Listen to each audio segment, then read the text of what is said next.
Hello and welcome. Thanks for joining us. Interleague Baseball on MLB The Show. It's the Pittsburgh Pirates and the Detroit Tigers. First pitch coming at you right after the break.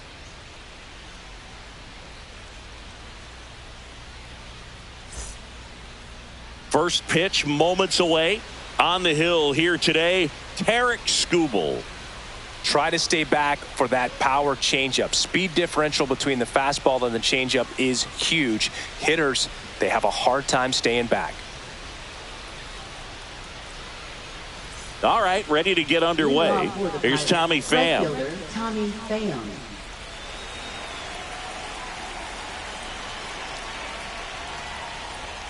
And that's outside. And we're underway.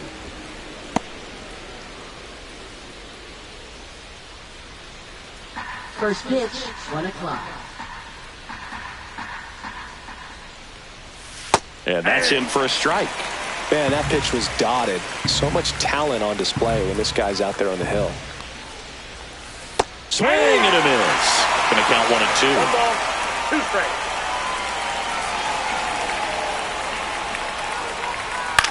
Now a high fly ball out to left center. Meadows. And it's caught for the out. Here's the Pirates lineup now. They're dealing with a top-level arm on the mound, so this figures to be a tough matchup for them. What's the key to the offense today, Singy? Oh, Boog, I think when you got a guy that's this talented on the mound, you got to find ways to disrupt his rhythm, make him uncomfortable a little bit. The guys that can handle the bat and perhaps, bunt for a base hit, get him moving off the mound. If you're in the box and he seems to be just in a flow, step out, mess up his timing, somehow try to get in his head a little bit. And then when he does come in the zone, you may only get one pitch. You better not miss it. One down, base is empty. And a foul ball. And Singy, as a team, you need to make the most of the very few opportunities he's going to give you, right? Absolutely. And if you don't get to guys like this a lot of times early, once they really settle in, it's going to be the later innings that they hand that ball over to a reliever if they do at all. With that kind of velocity, an elevated fastball, even if it's still in the strike zone, can be tough for hitters to get on top of. O'Neal Cruz, the next to hit, takes outside.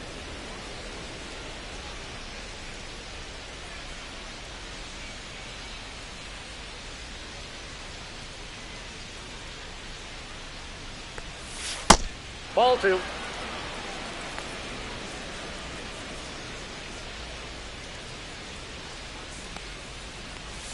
That's inside.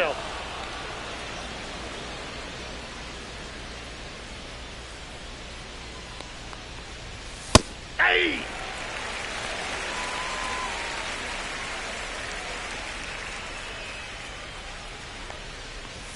That clips the corner. Full count.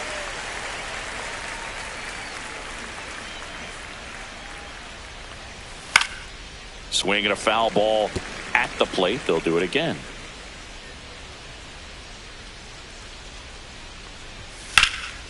High in the air, out to right. Vierling under this one. Makes the grab, and that'll end the inning. No score as we head to the bottom of the first.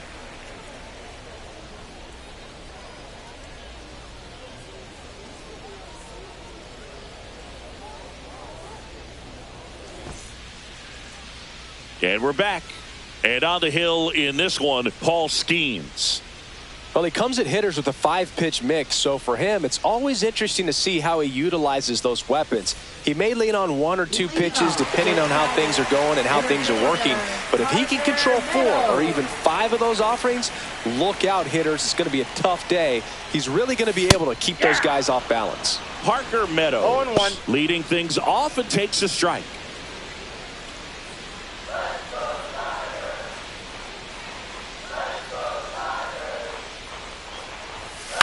Swing and a ground ball, and it goes just foul.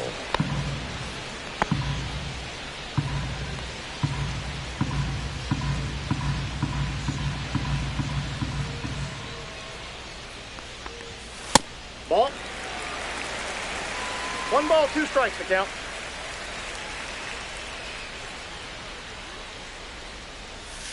Fouls it off, still 1 and 2. And the pitch. And a pop-up, right side, foul territory. Cook makes the catch. And there's one down. Let's take a check of the Tigers lineup. The sluggers in this lineup might not be too happy about the fact that the wind is blowing in today, Chris. Yeah, and you hear pitchers talk about how good it feels when the wind is at their back. And for hitters, you almost feel like beyond just the pitcher coming at you, you've got this other force coming against you. So important to try to get on top of the ball in terms of hitting line drives, maybe really hard ground balls with a good exit velocity that'll get you a base hit, because it's very frustrating. You just hit one on the screws, think it's going to go out of the ballpark, and an outfielder is camped underneath it in front of the warning track. The 0-1. That one's upstairs, ball one. That was absolute gas. Triple digits on the gun. It's just a different experience as a hitter watching that go by. And there's a ball. You got 2 balls, 1 strike.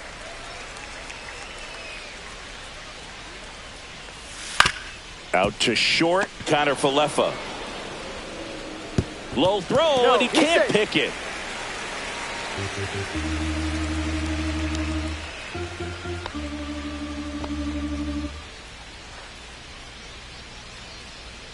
Here's Riley Green.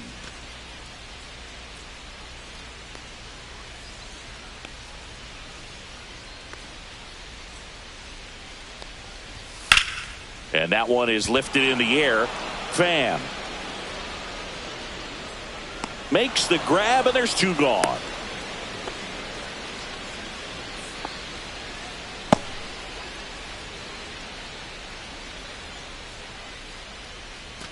Kerry Carpenter up now for the Tigers. One of the best in the game against right-handed pitching. The lefties, however, that's another story. Cut on and lifted in the air. Brings it in, and that is that. Tigers leave 1. We played an inning, no score.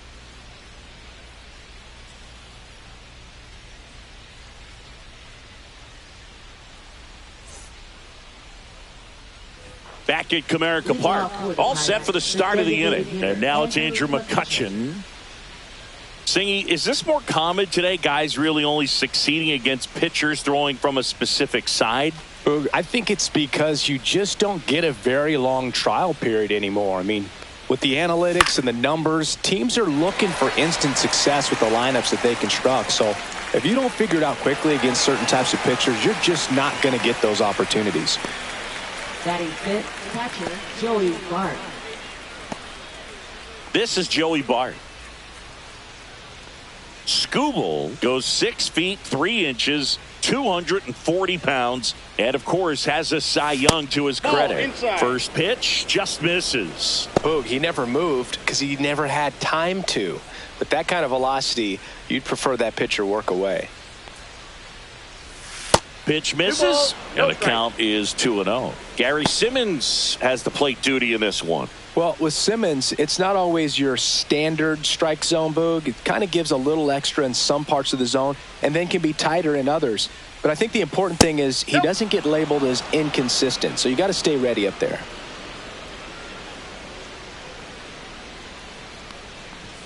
Next pitch in for a strike, 3-1. Yeah, one of those umpires, you just have to know what to expect, right? Exactly. And that's too high, ball 4. And that's how they get their first base runner of the game. Pretty easy walk right there. Last pitch wasn't even much to think about. Next is the speedy first baseman, Billy Cook. And that misses. Ball 1.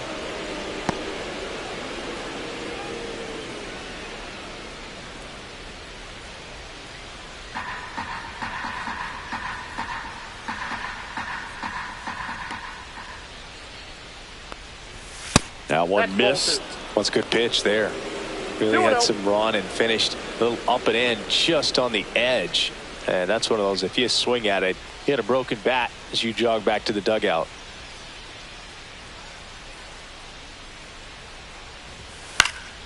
And a foul ball makes the count 2-1.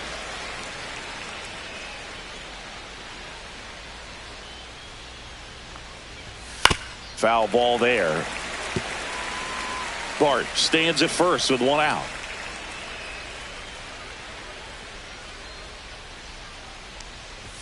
Three-two now.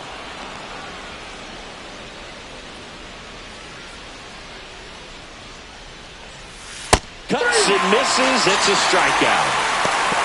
Well, he hadn't seen that changeup the entire at bat until that put-away pitch, and it's pretty tough to deal with as a hitter. You're up there battling, trying to read and react with 2 strikes, and then all of a sudden the pitch comes out of nowhere, and it's a good changeup. It's just almost impossible to hit it when you haven't seen it.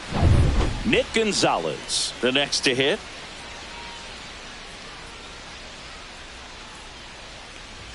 First pitch misses.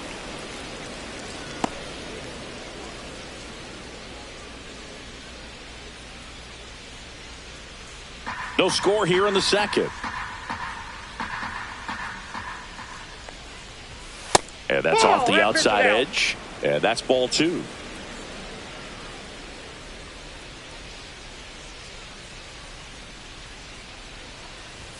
And that's down and away. Well, I would expect in this 3-0 count, you're taking all the way. See if he'll walk you. Next offering is in for a strike.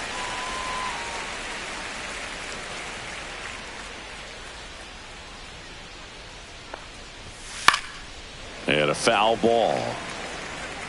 Great RBI spot here. Just got to stay focused on the pitch. The runner will be in motion, so something in the gap should definitely score it. So now 2 on and 2 outs. Batting 8th, third baseman, Brian Hayes. First and second, 2 outs. Now batting Brian Hayes. Just missed.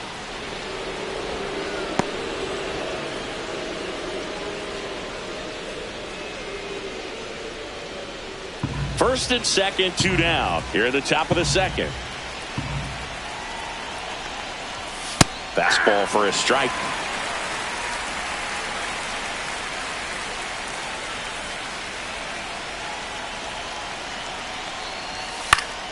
High fly ball, and that one curling foul down the right side. Really going after him here. All fastballs to get ahead in the count. 2 outs. 2 balls. In the dirt, but no advance from the runners.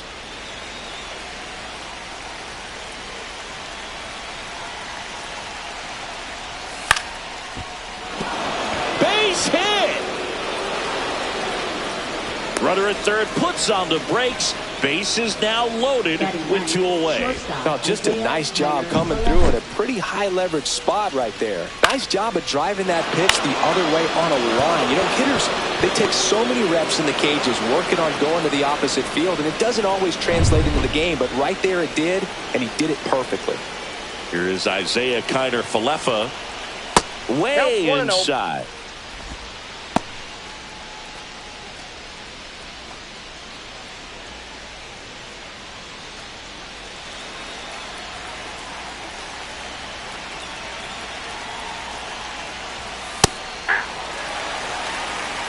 Bases loaded, 2 down.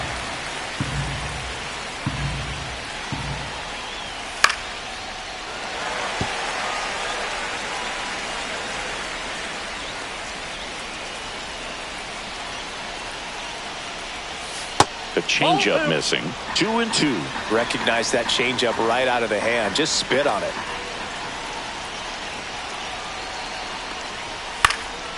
Ripped to third, but handled, and that'll end the inning. Pirates leave him loaded. We'll go to the bottom of the second. No score.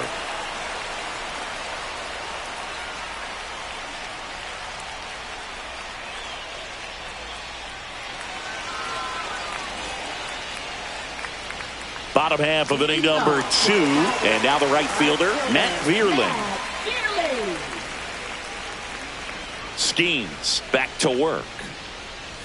That misses the zone, and it's 1-0. He's great hitting the ball the other way, and that pitch did a good job to straighten him up a bit. Mission accomplished. There's a strike. Well, it looks like he's wanting to work the upper part of the strike zone. What does that mean? Top hand better be working for the hitters. Adjust that side a little bit. Give yourself a chance to hit. That one fouled off.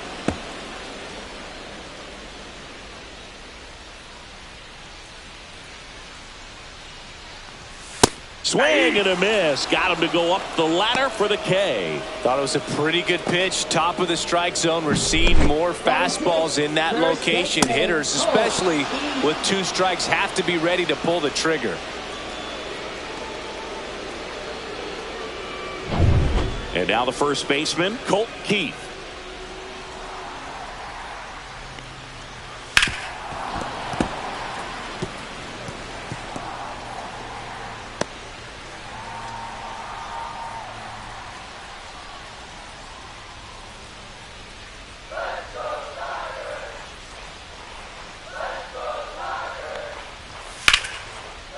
That's a laser base hit. So a man aboard now with 1 away. These guys today are so great at handling velocity. They're seeing high speeds day after day, and a nice job of turning that one around.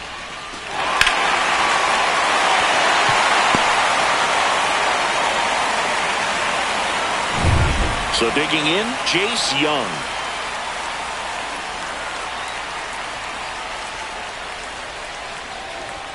There's a strike.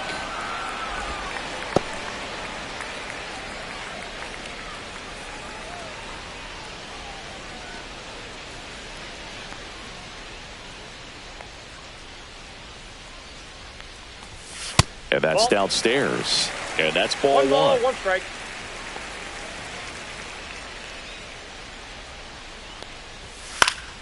And that is out of play. Keith leads off first with 1 away.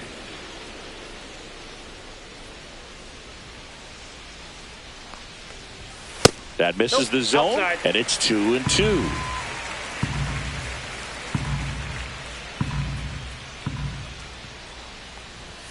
That one just misses.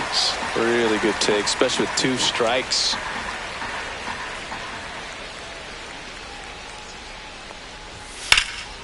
Swing and a high fly ball out towards right field. He's got it, and there's 2 down. That's just a really nice catch on the run right there. He saved extra bases for sure. If the pitcher's his friend, he'll give him a second to catch his breath before he's ready to deal the next pitch. Jake Rogers up now for the Tigers.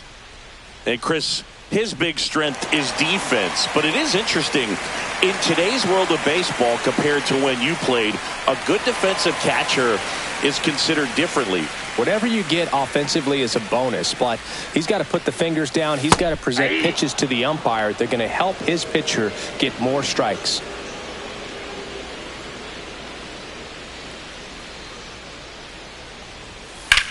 Drilled out towards left center field. Reynolds sizing this one up. And that's the inning. 1 left for Detroit. We'll move to the 3rd with no score.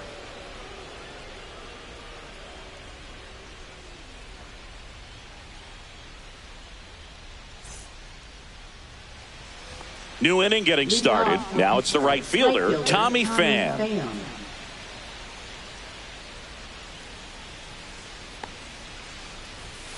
Swinging a foul straight back. I think the other component is putting down the finger that the pitcher wants to throw and being on the same page. And that's something that this guy does really well. Gets in sync with his pitchers. Boog, his preparation is off the charts. I was down in the clubhouse today trying to find him just to pick his brain a little bit. He's so buried in that video room. It's hard to get a chance to talk to him.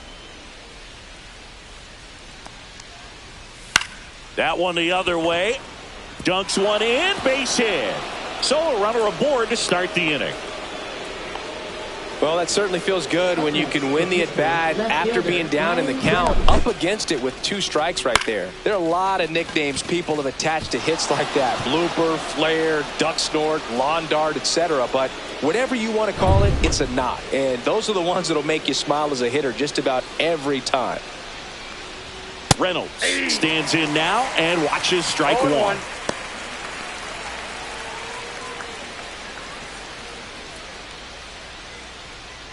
Top of the 3rd, no score. Oh, he doesn't get the call. 1 ball, 1 strike. Good spot there, but didn't get the strike at the knees and doesn't seem too convinced by the call out there on the mound as he tries to get a better sense of the umpire strike zone.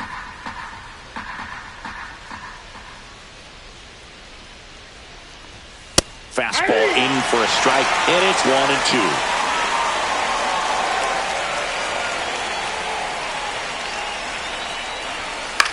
Swing and a pop-up. Torres on the move. Hauls it in, and there's one away.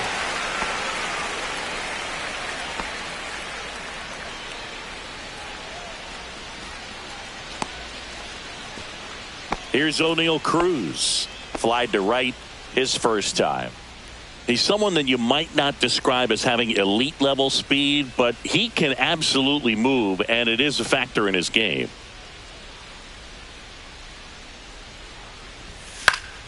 Yeah, that's fouled off. Look, this guy's definitely a plus runner, but what I love about him is that he goes all out every single time, never takes a break. It's guys like that, even though they don't have the elite speed, the fact that they're consistent with it, they make moves on the base paths.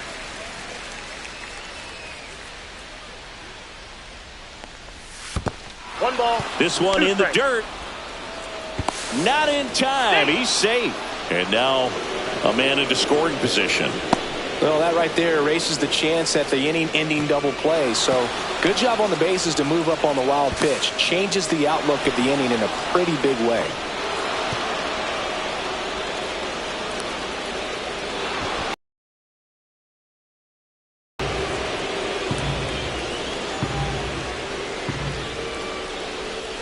That's to third. Slinging it to first in time. Now batting the designated hitter, Andrew McCutcheon.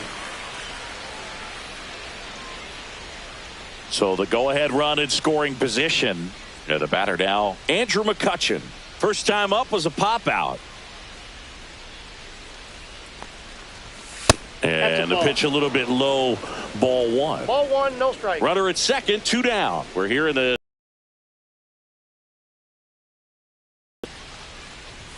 check swing. He went, and it's 1-1. I got a ball, 1 strike.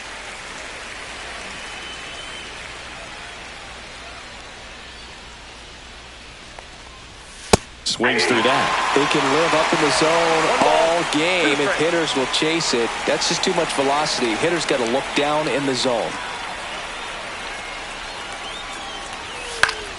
Battling here as he fouls it away.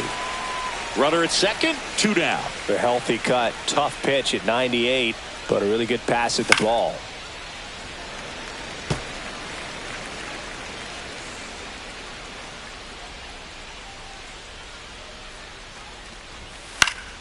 Gets a piece there. We'll do it again.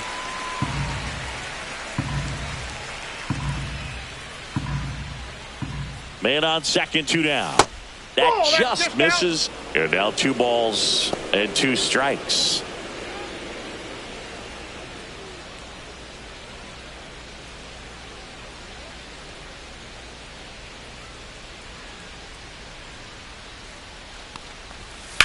Swing and a ground ball, base hit right field. Headed for the plate. The throw in. And he's out. Cut down, and that ends the inning. So 1 left for Pittsburgh, and we're still knotted at 0.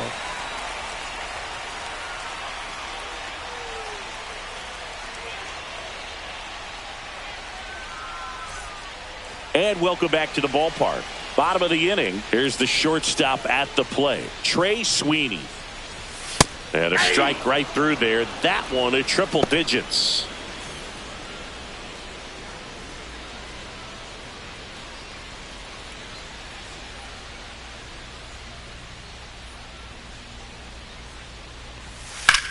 That's to third. 1 up, 1 down. Now batting the center fielder, Parker Meadows. Here's the center fielder, Parker Meadows. 0 for 1 as he popped out foul to first.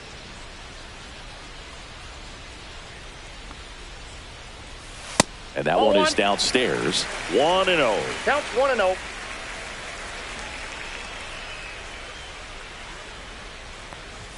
Right through there for a strike.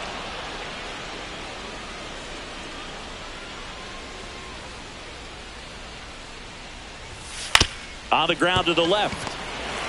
Jump throw. And he beats the throw.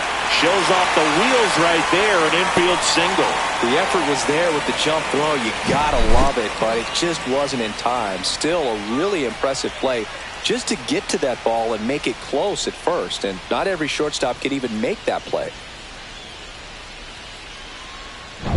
Here comes Gleyber Torres. He's 0 for 1. That one in triple digits.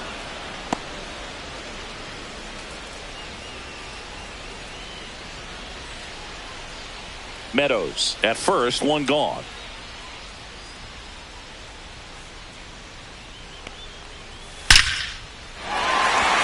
Lined, and that's a base hit.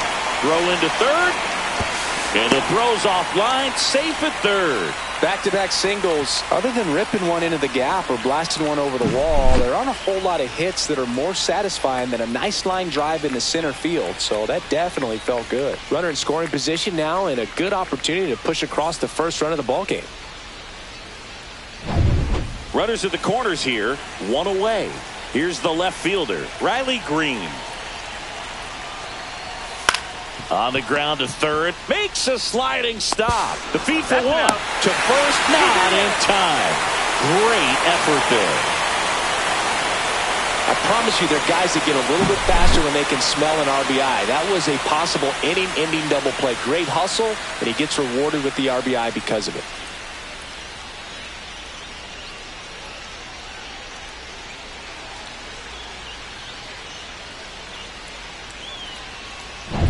At the plate, Kerry Carpenter. Fly to left his first time. Outside corner, there's a strike. 0-1's the count.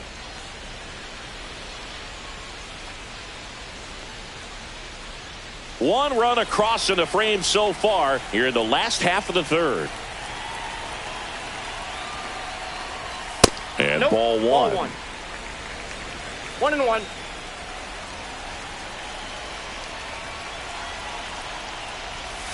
That's outside. 2-1.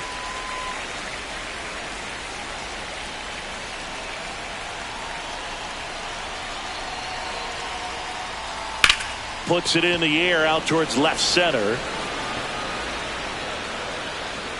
And that ends the inning. They get a run on 2 hits, no errors, and a man left. On to inning number 4. It's the Tigers 1 and the Pirates nothing.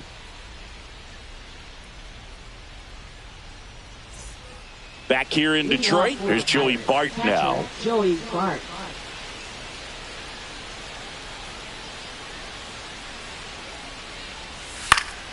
And that one pulled foul.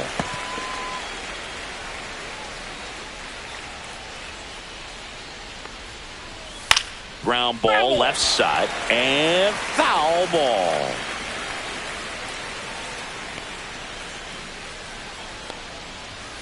Hacks and misses. It's a strikeout. Well, take a look at the 3-pitch sequence here. Pretty simple in terms of putting them away at the plate. Once you're ahead 0-2 as a pitcher, you can really expand the zone and see how aggressive that hitter is going to be trying to protect and battle. And right there, clearly he was in swing mode, but all you can do is hope to foul that off. Stepping in, Billy Cook. That one finds the zone. Strike one.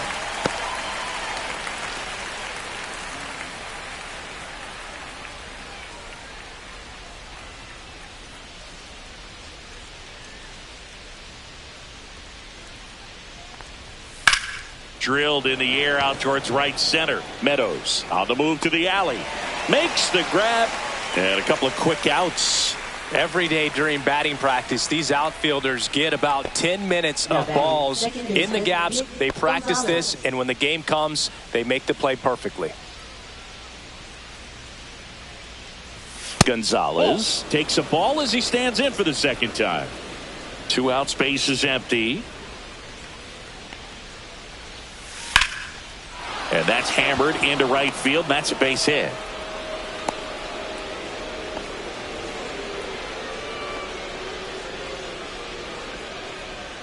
Ke'Bryan Hayes, the next Pirate to hit. 1 for 1 with a single so far. And there's a foul ball.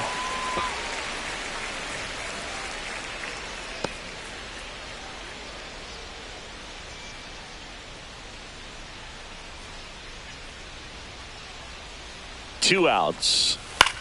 In the air, left field, down the line, and that will drop foul.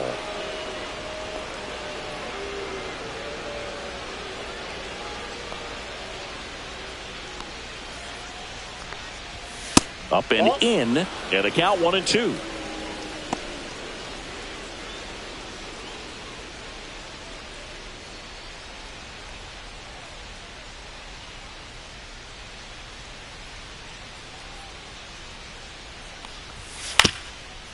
On the ground, Torres handles, throws to first, and he has thrown 4 shutout innings. Pirates leave one, still behind by a count of 1-0.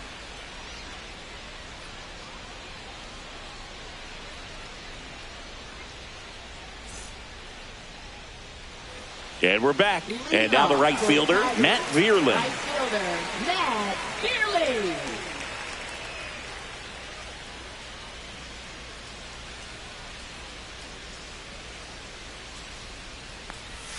That pitch in for a strike. It's 0-1. Dangerous spot for that slider right there. Didn't seem to quite finish out front and get that sharp break. Tell you what, he doesn't want to throw that pitch again. Swing and a ball hit out towards left center field. Snags it on the run. 1 away. Well, those can be pretty fun as an outfielder. Got to put it into his highest gear and go a long way to track that one down. Nothing better than that. You feel like a wide receiver playing football.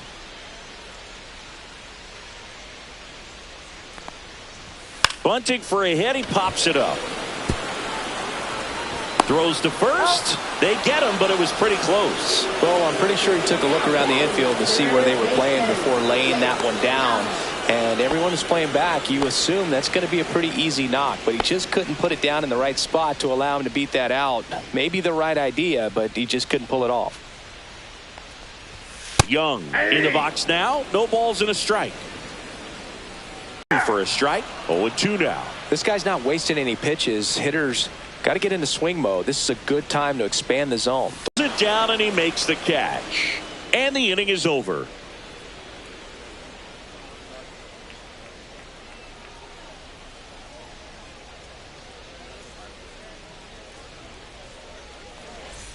Back at Comerica Park. Ready now for the 5th inning. At the plate for Pittsburgh, Isaiah Kiner-Falefa. Skubal back to work. Yeah, big swing and a miss. He's pitching well, but not throwing a ton of first pitch strikes. Usually doesn't work out for success, but you can never predict baseball. Hit in the air, right field. Vierling. And makes the grab. And there's one down.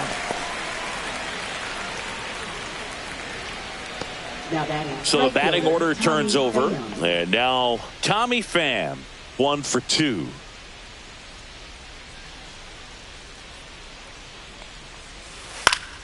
Late swing fouled off.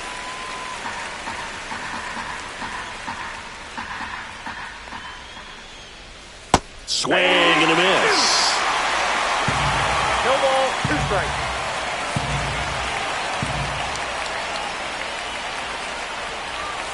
Next pitch is downstairs. Too close for me, partner, to take that 0-2 fastball, but for whatever reasons he let it go by. He's still in the at-bat. I don't think he'll let the next one go.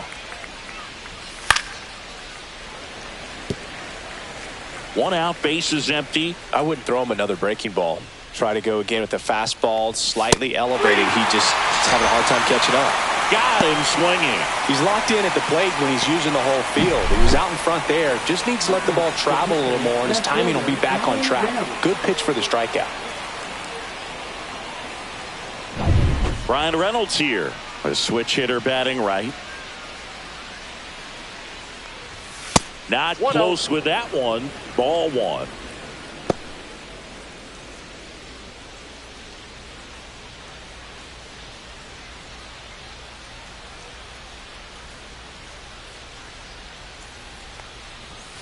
Next offering is fouled back. 2 down, nobody on. And we're at the top of the 5th. On the ground to third. Slings to first. Third out, and that ends the frame. Down in order go the Pirates. And it remains 1-0.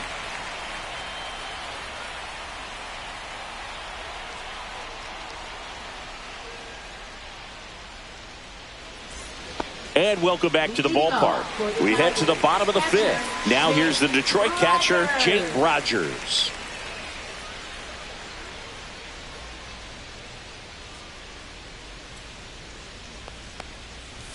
Cut on and missed at 101. That's strike one. And a strike right through there. That one in triple digits.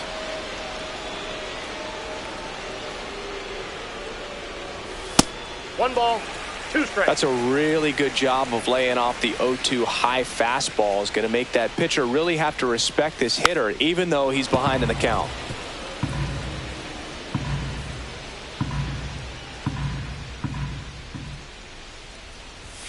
Swing and a miss. Chased it out of the zone. Bart collects. Fires to first. Got him. One away on the strikeout. And next to hit for Detroit, Trey Sweeney. Sweeney, 24 years old, and they went out and made a trade for him last season. Ball one there. It's a tough pitch, but in terms of the best pitch you're going to get to hit in the at-bat, that fastball was down enough where you're going to catch up to one. That's the one. When she elevates, guys aren't touching it. Sweeney checks his swing, appeal to third, and yes, he offered at it. Bases empty, one away. Last half of inning number 5.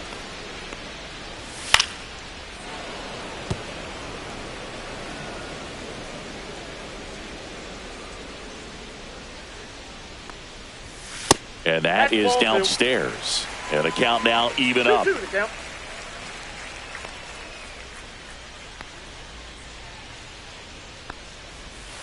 Fights it off. He'll see another.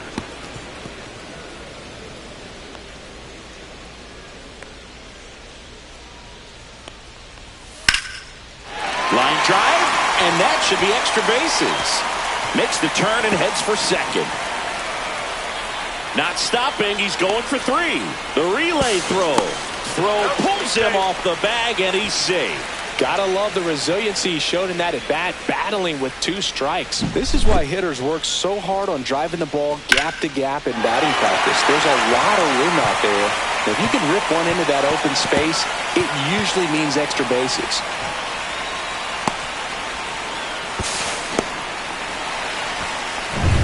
Back to the top of the Detroit order. Parker Meadows up now for the Tigers. And the first pitch misses for ball 1. Ball 1, no strike.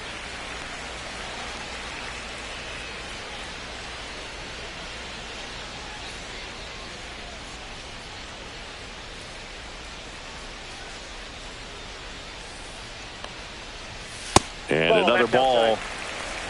Sweeney stands at third with 1 gone in the inning. And a foul ball.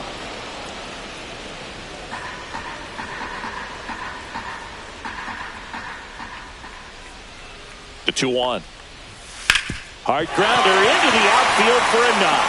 The run scores from third, and it's an RBI single, and they take a 2-run lead. Well, here we are, third time through the order, and this is where we see the OPS jump up. Manager might have to go to the bullpen a little bit sooner than he anticipated.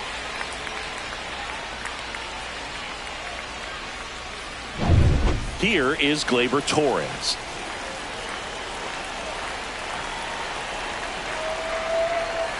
Check swing. Did he go? Yes, he did. 0-1.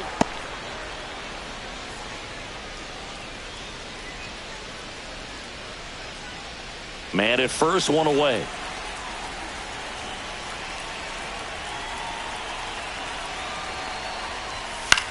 That one hit to right. Fan on his way over. No trouble here. Puts it away for the out. That's out number 2. Now batting left fielder, Riley Green. Riley Green up now for the Tigers.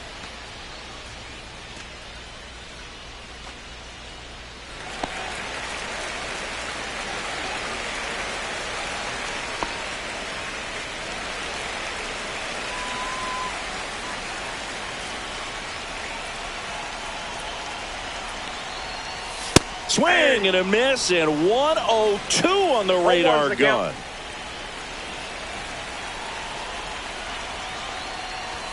And that one is inside ball one. Move to first. And he's back in safely.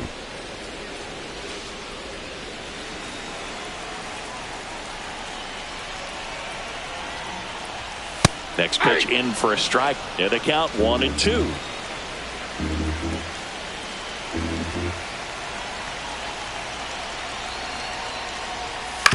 Ground ball right side. Gonzalez whips it to first.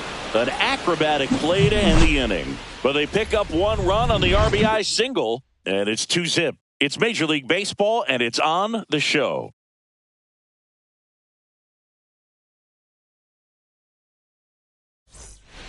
Back here in Detroit, and now the center fielder, O'Neal Cruz.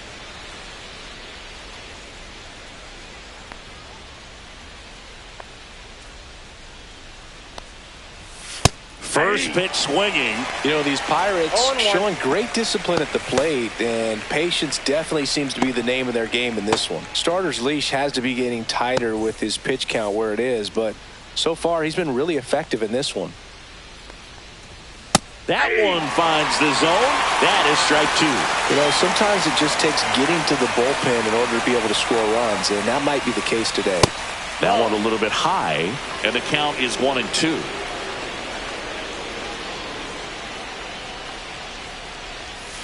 Grounds one to short. Sweeney. Now the throw to first on the run. And very nicely done for the out.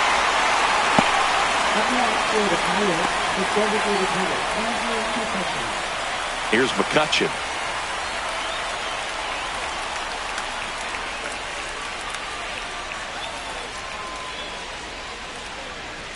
In there for a strike at the top of the zone.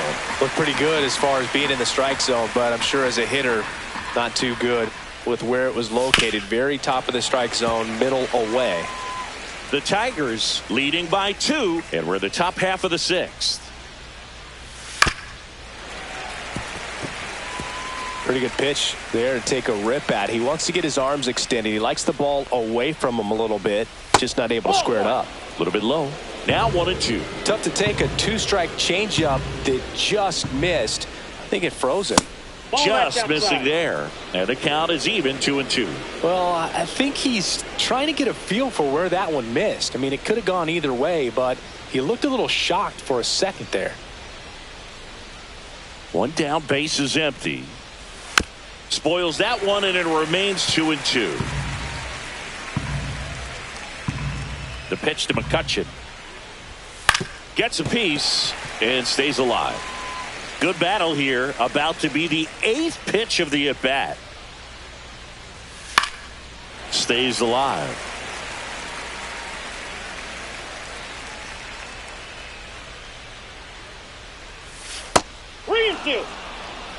Still just the second batter of the inning, and on the mound he's already thrown 13 pitches. They got him working hard out there.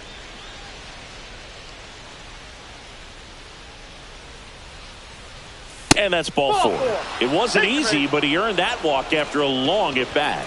It feels to me like his time on the mound is running short, starting to show some signs of fatigue. So we'll see how much longer they let him go.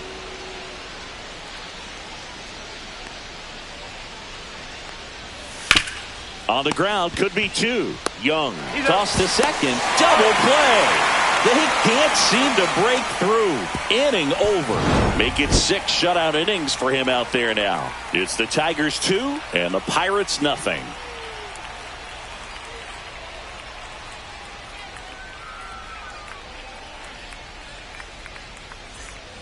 And we're back. Well, we go bottom 6. Now it's the DH, Kerry Carpenter.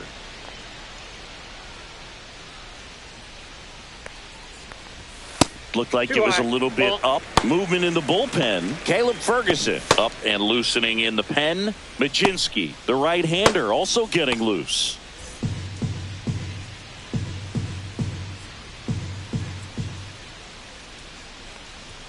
Next pitch is outside.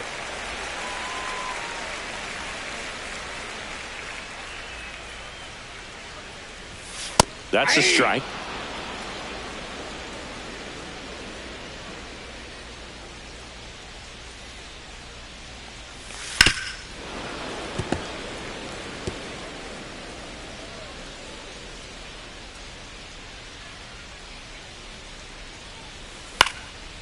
Line drive, caught. That swing right there tells me he's seeing the ball pretty well. I know it didn't produce a hit, but he made solid contact, and that's all you're looking to do anytime you're at the plate. Matt Vierling getting ready to hit. 0 for 2 in this one.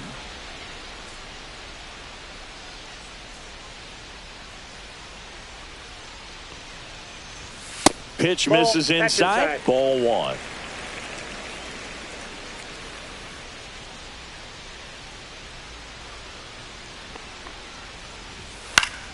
Swinging a foul straight back.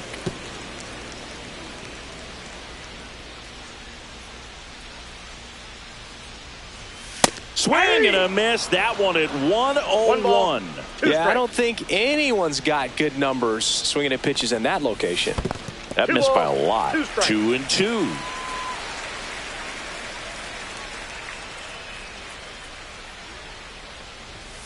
Good job to fight that one off.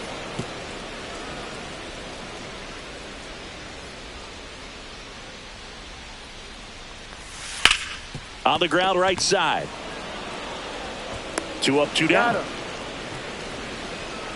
Now batting, first baseman, Colt Keith. And the Pirates manager making his way to the mound now as he will make the move. Paul Skeens departs, and a nice effort out of him, no doubt. New arm coming on. We'll be back for that in a moment.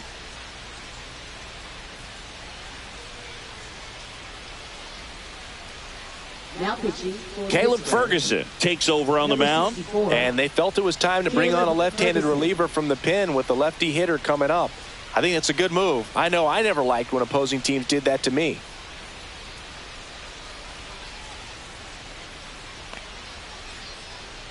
And here's the first baseman, Colt Keith.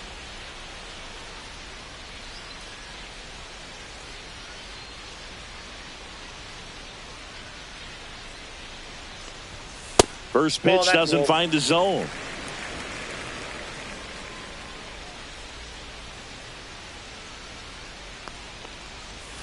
Just missed.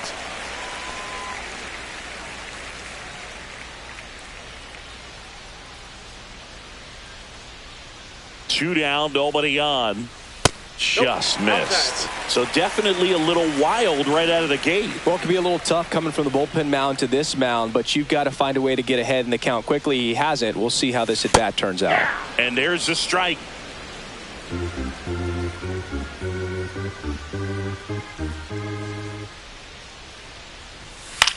Left field. Brings it in. And that is the third out of the inning. No runs, no hits, no errors. We're through 6 full. It's the Tigers 2 and the Pirates nothing.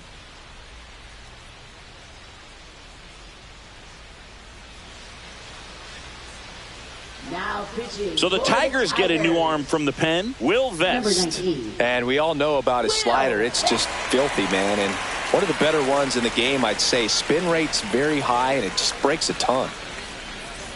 So digging in, Leading Billy off for Cook. Pittsburgh, first It's baseman, interesting he Billy plays Cook. kind of a power spot defensively, but runs pretty well. So when you're looking at that position, you're not expecting someone that has maybe above average speed, but he does. And I think that skill set really upgrades the position because when you have that kind of speed, it makes the whole team that much better. Way out front for strike 2. What about him playing another position on defense, one that would require a little more range?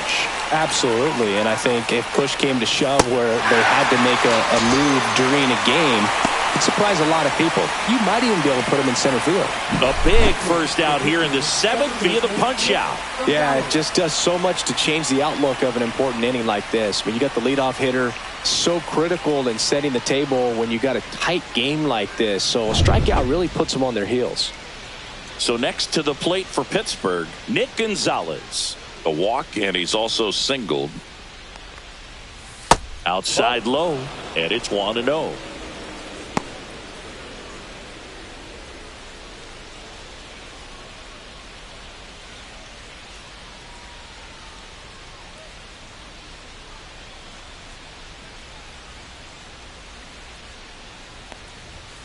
And another ball. That's down.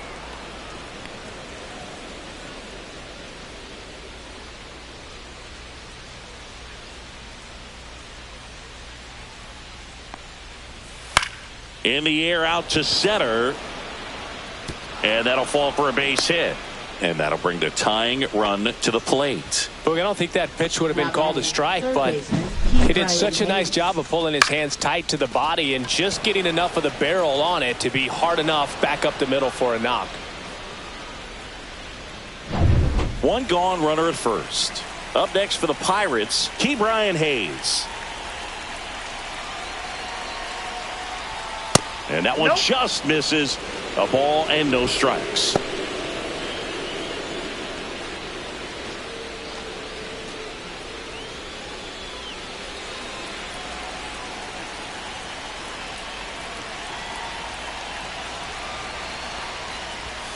To the left side, but it is well foul.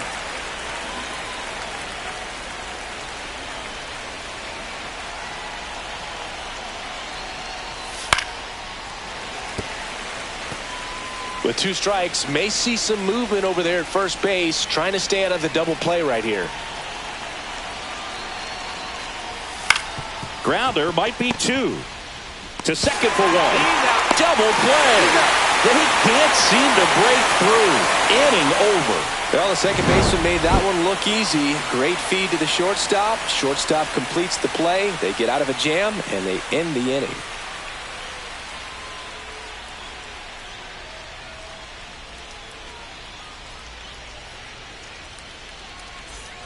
Ready to go for the last half of the inning. Here's the third baseman, Jace Young.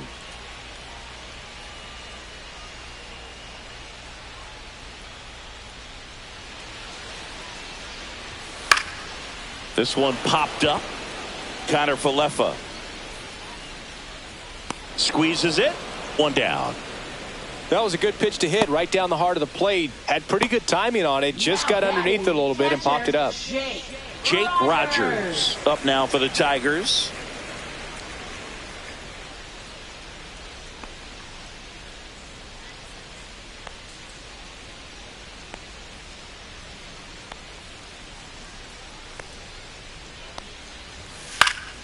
And first offering is fouled off.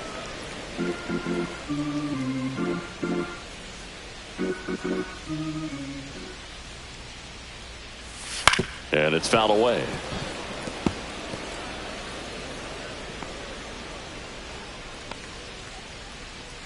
One down, base is empty. Pitch misses. It's a ball and 2 strikes.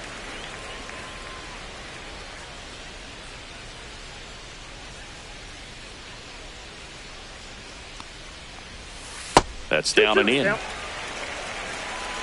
Base is empty, 1 away. Here at the bottom of the 7th.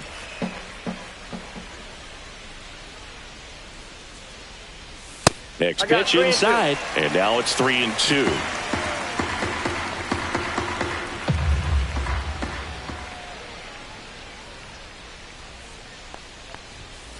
Spoils a 2-strike pitch, and he'll see another.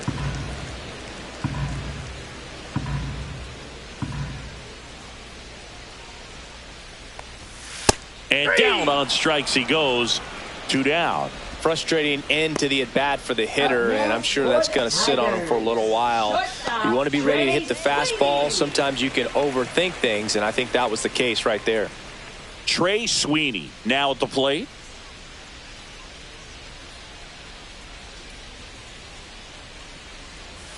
Pitch is in there, and it's 0-1.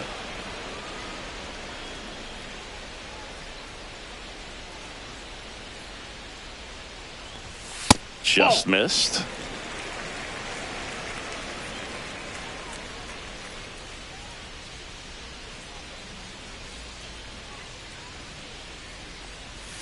And that is in for a strike. And the count 1-2. Been a solid inning so far in relief. Getting them through this inning only down 2 could give their lineup a real opportunity to just grind their way back into this game. A swing and a miss. That retires the side, and that'll do it. Tigers are shut down there as they're unable to add to their 2-0 lead.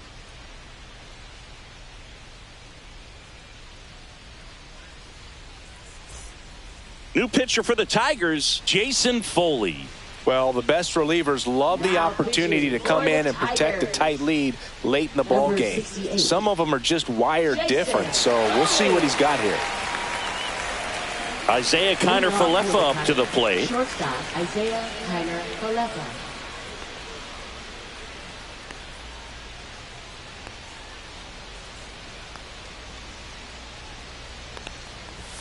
The shortstop takes the ball. Action in the pen down there. Bo Brisky getting loose for A.J. Hinch.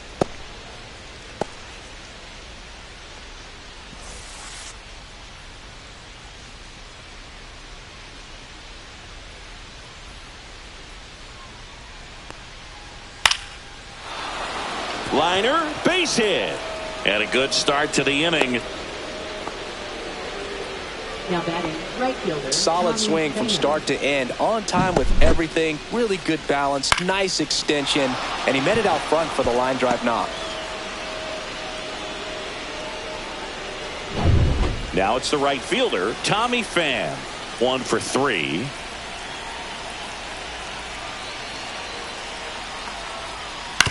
On the ground to first. Fires to second for 1. And that is a rally killer. 2 gone in the 8th. For me, that's one of the toughest double plays to turn on the infield. The first baseman has to get inside, create a throwing lane to hit that middle infielder to start the double play, and then from there completing it back to first. Really good job all the way around. At the plate for Pittsburgh, Brian Reynolds. 0 for 3 in this one. And first offering is fouled off.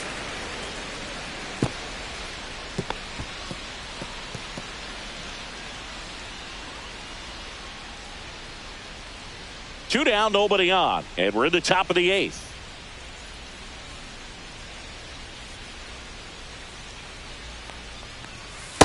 Ball, that's out.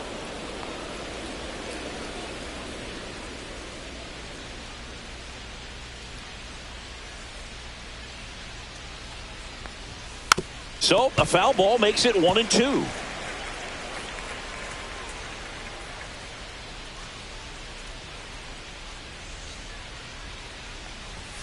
And downstairs. 2 balls, 2 strikes.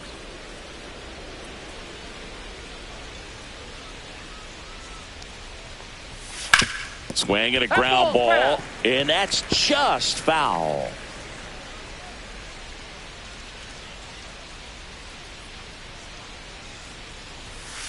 And a foul ball, he stays alive.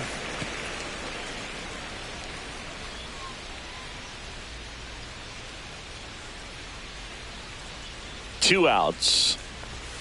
Foul ball, another 2-2 upcoming. He hasn't gotten the result yet, but he's got to feel pretty confident. 3 foul balls in a row. He's right on this pitcher. Struck him out looking. Nothing doing here for Pittsburgh. They're still down. It's 2-0. Now pitching. Back now, new pitcher on the mound as we roll into the bottom of the 8th, Tim Mesa.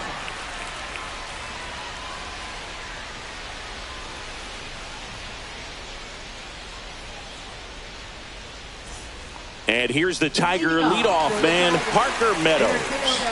Parker Meadows.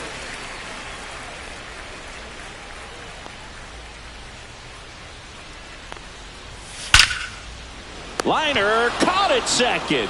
Man, that could have been a big swing in this game. Just unlucky at a really unfortunate time right there. Here's Gleyber Torres.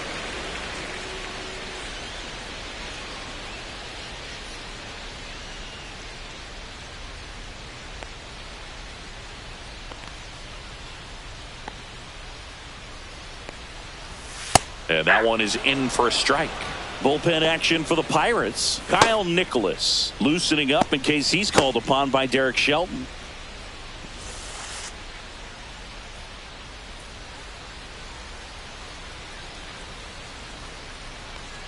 And misses inside.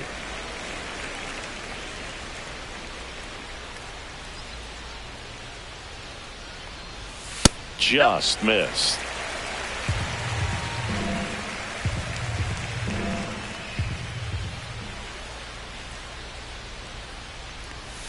Next offering is in for a strike. No need to offer that pitch until you get to 2 strikes. It's just a low percentage of success when you want to try to go after that down and away pitch. That one ran inside, almost got him.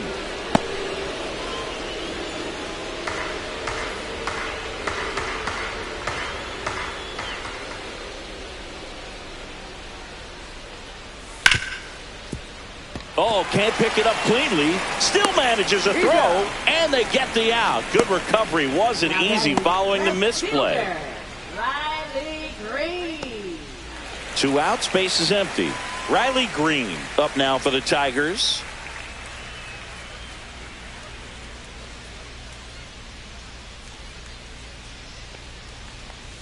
Just missed. 1-0.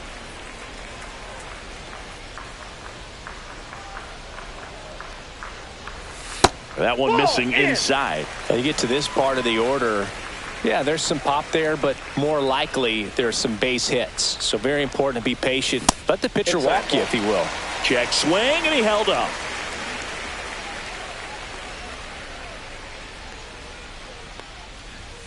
On the corner for a strike.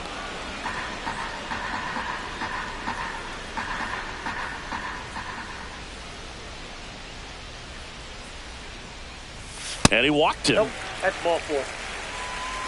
Maybe a little loss of focus on the mound right there. Pretty much gifted him first base with a quick free pass.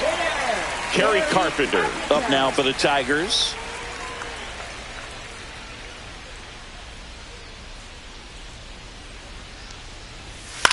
Swing and a ball lifted left field, and that's the 3rd out. Tigers leave 1. They're up 2-0.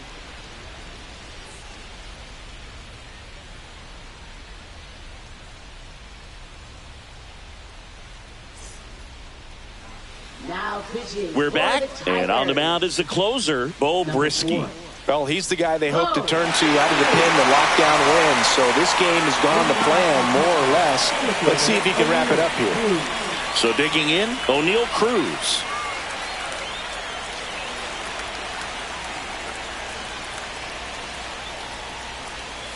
That one finds the corner. 0-1.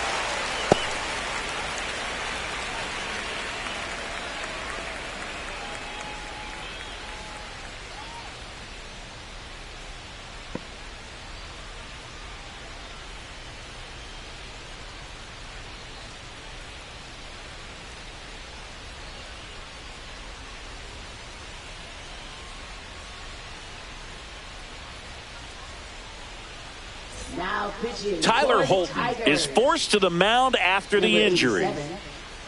Tyler Holton.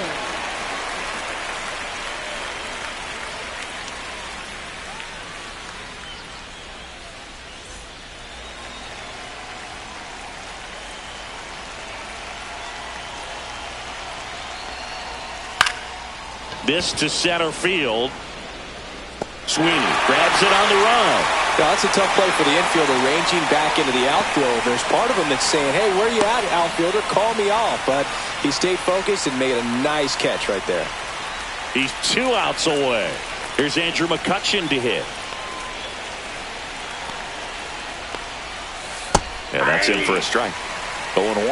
Holton, a very difficult guy to get hits off of. It's really rare for teams to string stuff together against him.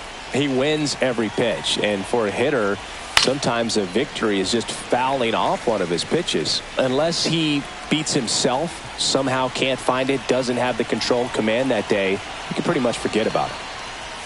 Pitch misses. 1-2 to count. Meanwhile, activity in the bullpen. Tommy Kahnle appears to be getting loose.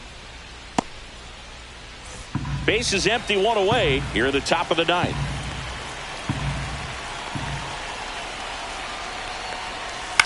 Swing and a ball lifted in the air. Shallow right field. Thielen makes the grab on the run. As a hitter, there's even more pressure to take advantage of any mistake, right? Yeah, and you're hoping that somehow, some way, whether it's a hit by pitch, a walk, something bad happens, because outside of that, stuff is just too good to fail.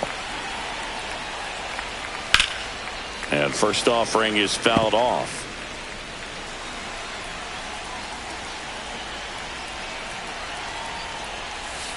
Tap foul at the plate. And he's got deception in his delivery, and it's not that he's trying to deceive the hitters. He just has this natural flow that makes it hard for hitters to pick the ball up. It gets on them a little bit quicker than they anticipate, even though they know what the velocity numbers are. Holton is just one strike away. Popped up, foul territory behind the plate. And that'll do it. The Tigers claim the win here behind some great pitching and defense. Whether you're a season ticket holder or you just come to a couple of games a year, to see your team win at home, there's just something special about that. Good job by this team to get it done for the hometown fans.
From inside Rogers Center in downtown Toronto, MLB The Show has interleague action for you this afternoon. It's the Cincinnati Reds and the Toronto Blue Jays. First pitch coming your way next. Toronto Blue Jays.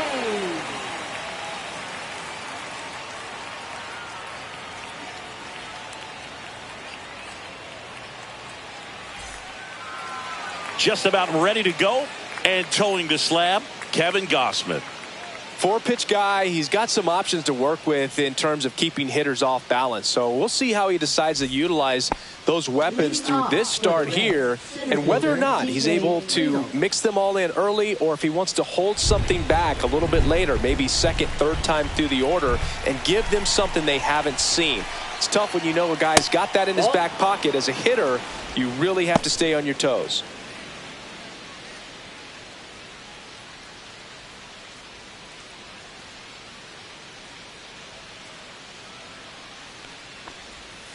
Fought off foul.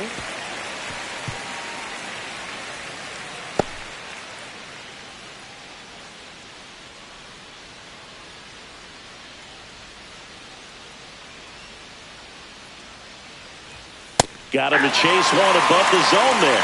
The high fastball, particularly for young hitters, can be hard to lay off of because you see it so well at eye level, but it's really hard to catch up and get that top hand to work on time.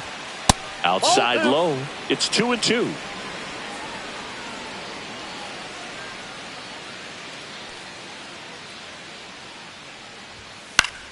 Fly ball down the line. Santander in pursuit. Hauls it in for the out. Here's the lineup for the Reds. Batting second, shortstop, Ellie De La Cruz.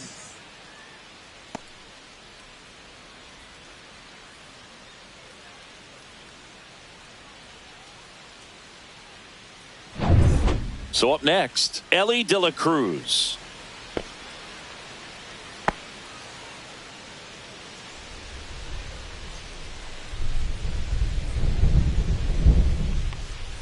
That one finds the corner. It's 0-1. That splitty's a pretty nasty pitch. Explodes out of the hand, looks like a fastball, and the bottom just falls out of it. Slapped foul. So glad these ballparks have installed the netting to protect the fans, keep things safer all around the league. Short hop liner handled it short, and they get the out.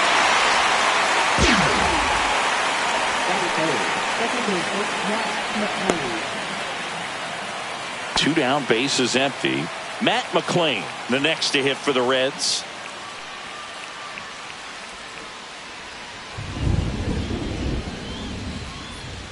That misses the zone, and that is ball one.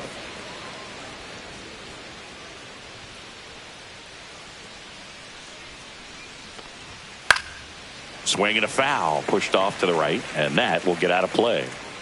2 outs, bases empty.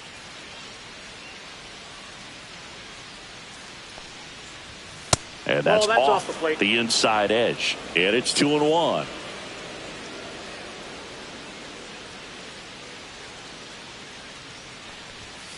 That one fouled hard the other way.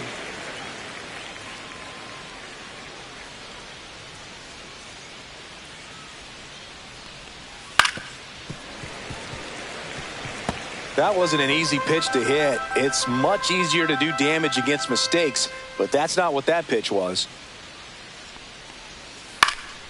Out to center. Lucas settles under this one, and that is that.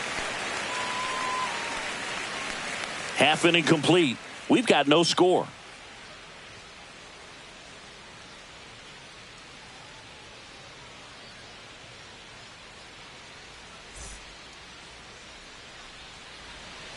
Back here at Rogers Center, pitching in our game today, Hunter Green.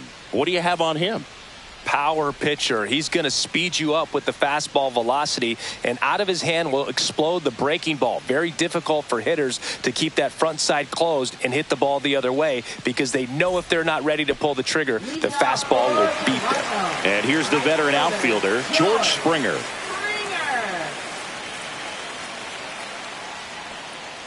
Green, an all-star a season ago. He features a four-seam fastball, a slider, a splitter, and occasionally mixes in the slurve. Way high.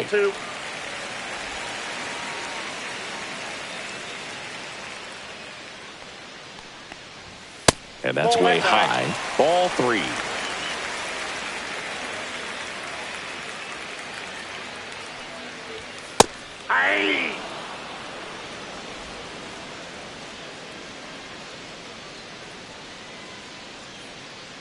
That one misses, so a leadoff walk.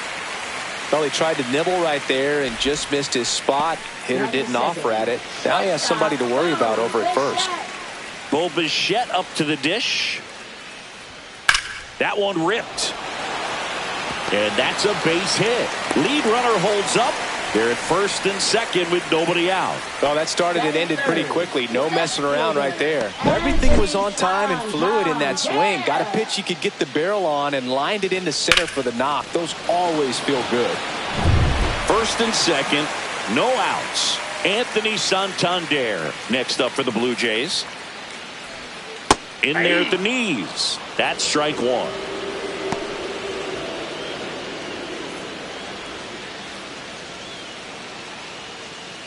Springer at second. Bichette on at first with nobody out. Maybe a 2-ball. 5. The throw is wild and it gets away.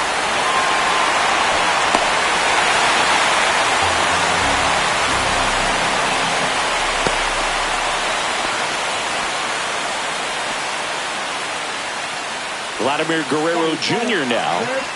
How many times have we seen an early at-bat change the course of a game? It happens every night in baseball, and maybe it happens again here. And a first pitch fastball is in for a strike. At this point, the clean inning is over. Got to settle in, focus on the hitter, and get out of it with minimal damage. And a pitch. Rolled to short, could be 2. 1 at second. That's an out. And a run scores on the double play.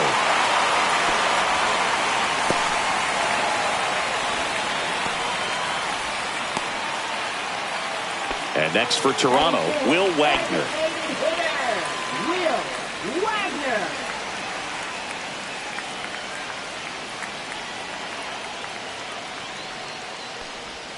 There's the strike.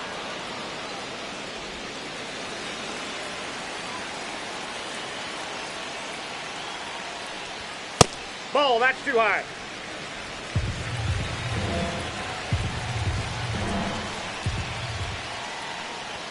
Next offering is in for a strike.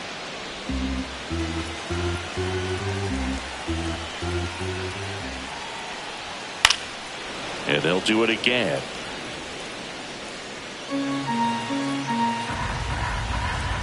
Two down, nobody on. Cut on and missed, and it's a strikeout, and that is the inning. But 2 runs for them, and they jump ahead. We move to the second in Toronto. Blue Jays 2, and the Reds nothing.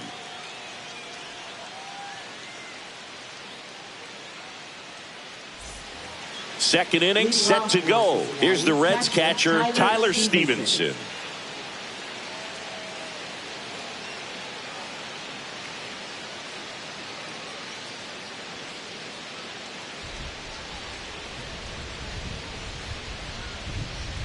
Gosman back to work. Fastball for a strike. And it's 0-1. Well, we call that keyholing. Even though it's right there and looks pretty good, if he doesn't love it, he's not going to swing that early in the count. Gary Simmons, our plate umpire today, sort of has a reputation as a pitcher's umpire. Yeah, a little bit of a wider zone than most, I'd say. And a wide zone can be tough to deal with as a hitter because you have to start expanding what you're looking for, covering both sides. And with the stuff pitchers have today, you're just not going to have a lot of success. The 1-1 is fouled off.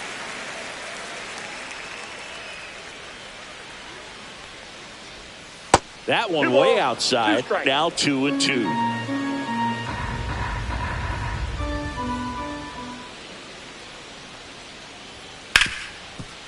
Hard hit right side. Jimenez throw to first. 1 up, 1 down. Batting fifth, right fielder Jake Fraley. And now the right fielder, Jake Fraley. Fraley measures 6 feet even, hitting 5th in today's lineup. Usually in left, but today he's starting in right field. Edge of the zone for a strike. 0-1. Well, the big play, in my opinion, from right field is that throw from right field to third base. Longest one in the game, and you got to have a pretty strong arm. Hopefully he can play that one hop nicely if he has an opportunity to throw out a runner.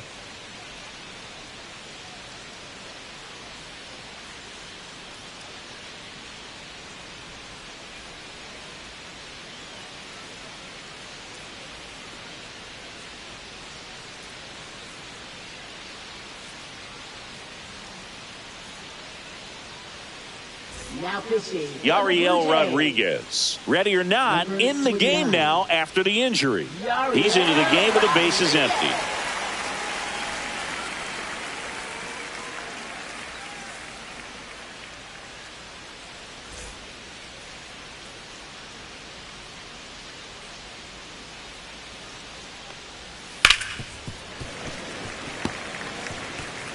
One out, bases empty.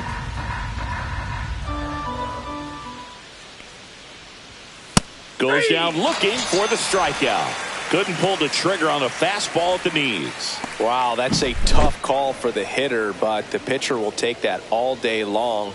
Not quite in the strike zone, but he found a spot that the umpire is going to, at least for now, allow him to get that call. So hitters are going to have to make an adjustment, but pitchers are going to learn from those things and really try to exploit them if they can. Spencer Steer in the box with 2 gone and takes a look at a called strike.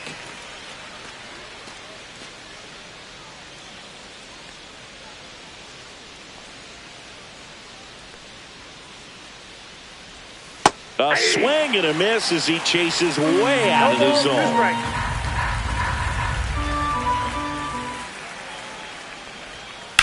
Ripped on a line to center.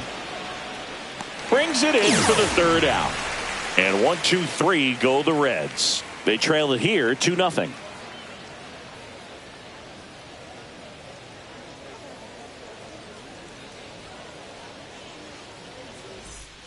Bottom of the 2nd, and now for the Jays, Alejandro Kirk. Alejandro Kirk.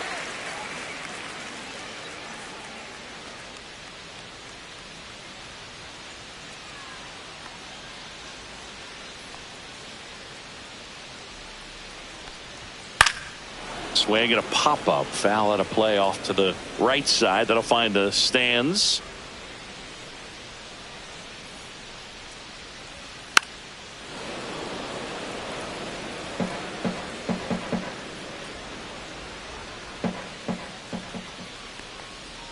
Next pitch, a slider outside. that misses outside. Just missing off the plate there, according to the umpire, and out there on the mound, maybe trying to get an explanation. Can't say he's convinced, but it looks like he's accepted it.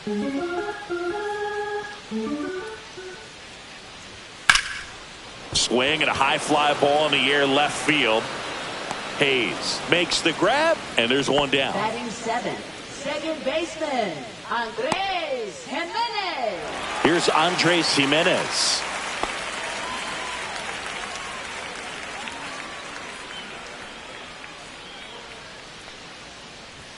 Right down the chute, and that's strike 1. There it was. 0-0. Here it is. Hit it. He gets a take. Gets ahead in the count.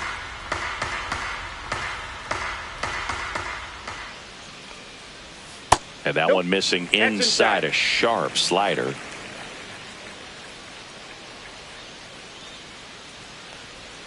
Next offering misses down and away.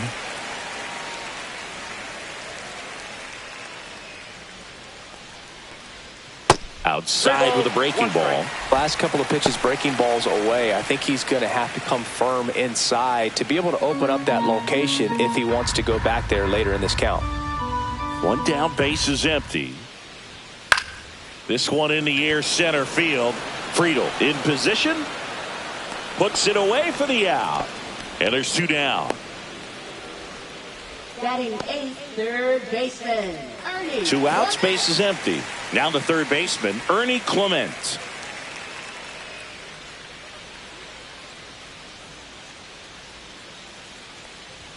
And a first pitch fastball is in for a strike. The strong second inning is a confidence builder for him, a relief for his manager. Doesn't have to get into that bullpen quite as early. That one pushed foul.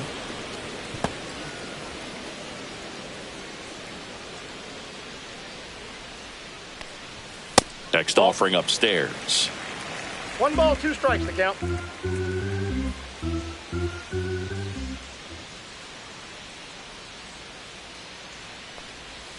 And down on strikes.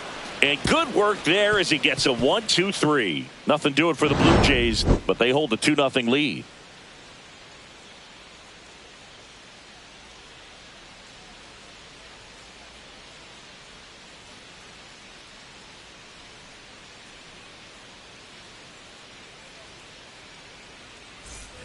And welcome back to the ballpark. Now batting Jamer Candelario.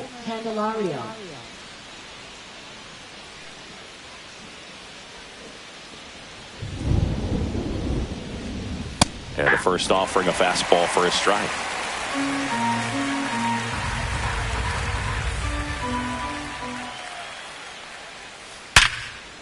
Ripped on the ground to second. Fires over to Guerrero. Leadoff man retired here in the third. Batting 8th, the designated hitter, Gavin Lux. And now it's Gavin Lux.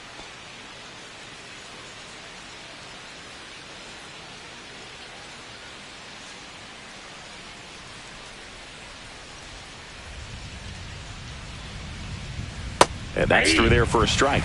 It's 0-1. Rodriguez, a guy that features an absolute power slider. Throws that pitch a lot. He throws it hard and gets a ton of swings and misses. He's got it, and there's 2 away. And I think being able to expand with that pitch as you start to offer at it that he can move it just a little bit further away. Before you know it, you're trying to hit a pitch that's off the plate. 2 down, bases empty. And now it's Austin Hayes. Just missed.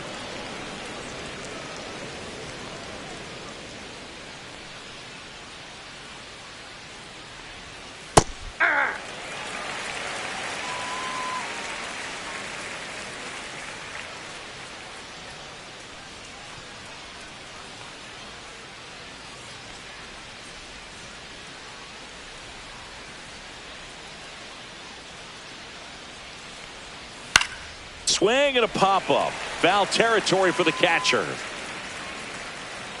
Kirk hauls it in to end the inning. So they make short work of him there. We head down to the home half of inning number 3. Blue Jays 2 and the Reds nothing.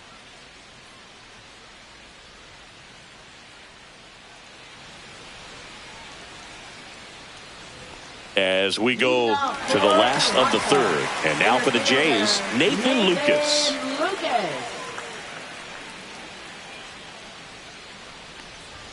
Fastball for a strike. 0-1.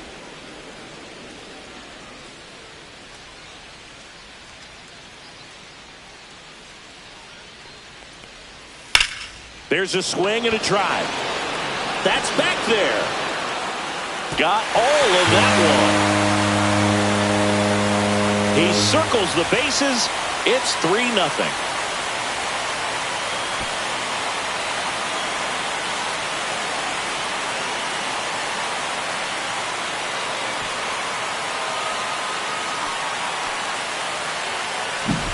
Sometimes we say it's a sinker that didn't sink. Well, that was a splitter that just didn't split. Kind of like a BP fastball. And when you throw that pitch, don't expect to get it back. You're getting a new baseball from the umpire.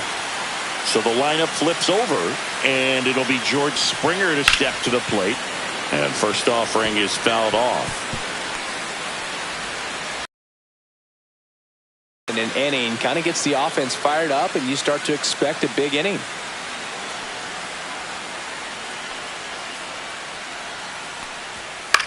Line to left, and it goes just foul. With the big bats coming up and a home run already surrendered, he's really going to have to execute against these next couple of batters. And a good eye there. Boog, he never moved because he never had time to. With that kind of velocity, you'd prefer that pitcher work away.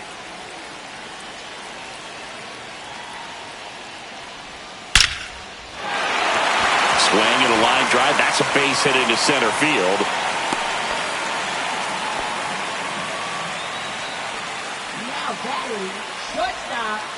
So a man at first. Now the number 2 hitter, Bo Bichette. 1 for 1 with a single and a run scored so far.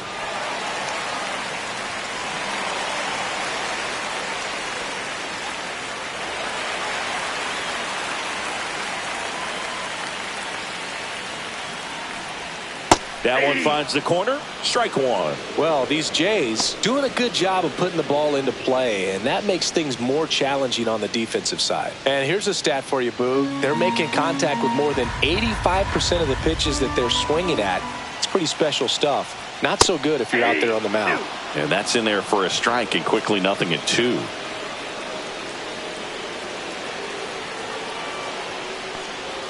And there's the ball. 2 strikes.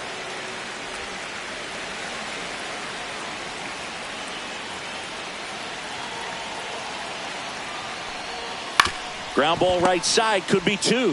There's 1. On to first, double play. For me, that's one of the toughest double plays to turn on the infield. The first baseman has to get inside, create a throwing lane to hit that middle infielder to start the double play, and then from there completing it back to first. Really good job all the way around. Anthony Santander at the plate. And that's in for a strike.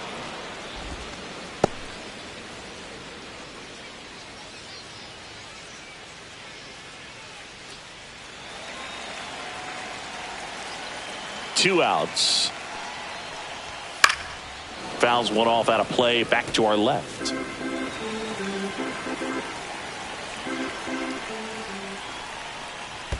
And that's in the dirt. 2 strikes.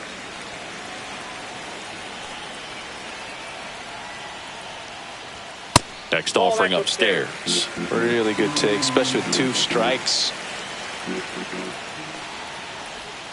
And now it's 3-2. Vladimir Guerrero Jr. waiting to hit for Toronto. 2 down, bases empty, but 1 run across here in the last half of the third.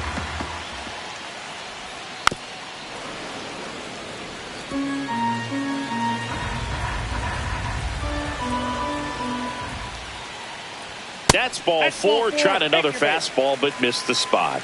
I don't think he really wanted to pitch to him right there anyhow. Man at first, Vladimir Guerrero Jr. next up for the Blue Jays. When he steps into the batter's box, the comfort level looks so high. It doesn't matter what kind of delivery that pitcher has, what kind of velocity, what kind of secondary stuff. He is so settled in there. He owns the home plate area. The only adjustment he needs to make is his target. If you aim at the outside corner, that slider's going to end up way off the plate. Perhaps look a little more down the middle, and you get it right where you want it.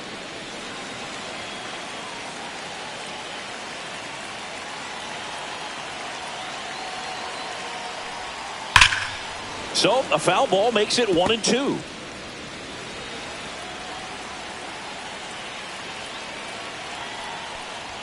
Good eye right there. It's a tough pitch, but in terms of the best pitch you're going to get to hit in the at-bat, that fastball was down enough where you're going to catch up to one. That's the one. And there's the third out. That'll do it for the inning. Toronto picks up 1 on this homer. It's now 3-0.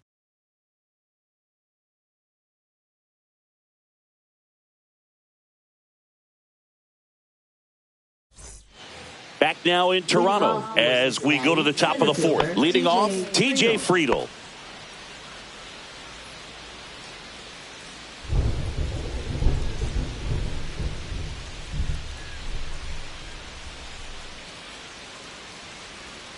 And that skips in the dirt. Counts 1-0.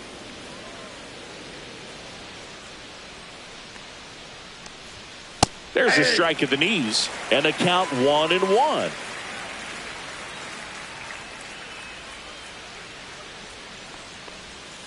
And a curve is down and in.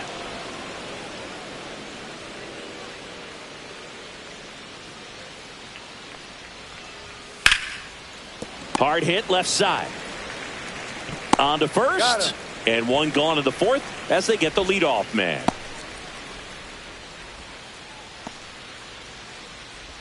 Next for Cincinnati, Elly De La Cruz. Grounded out his first time up.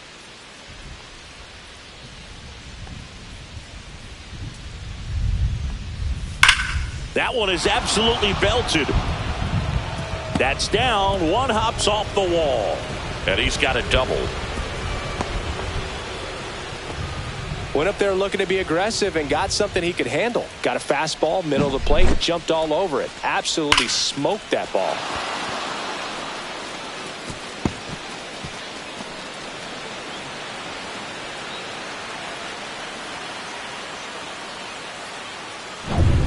And ready to hit now for Cincinnati, Matt McClain.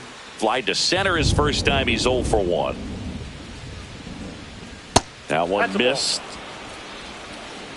Ball 1, no strikes.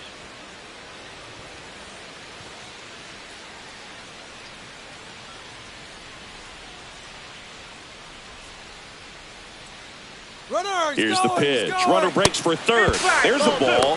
Throw, save. That's a stolen base.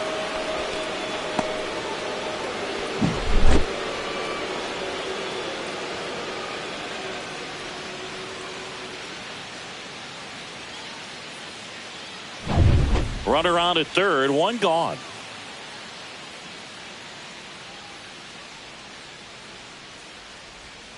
And that drops in for a strike. Man, this guy's got a great feel for his breaking ball today. That one fouled off, 2-2. I wouldn't throw him another breaking ball. Try to go again with the fastball, slightly elevated. He just is having a hard time catching up. Still 2-2 after the foul ball.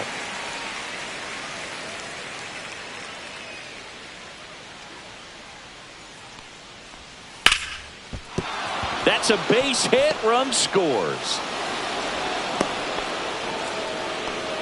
Well done. Narrows the deficit with the RBI there. Really good swing right there. He got a pitch that he knew he could handle, allowed himself to stay back just a tad bit longer, and he hit the ball on the screws. And now a chance to maybe get creative on offense with good speed on first. Runner on at first with one gone. Tyler Stevenson will hit next. That one outside. And that's ball 1.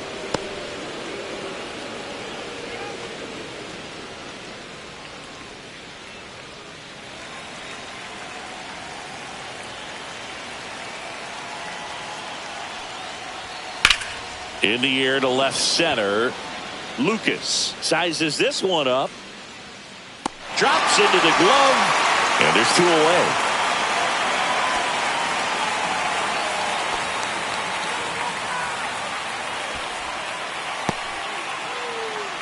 Jake Fraley, the next to hit, struck out looking his first time.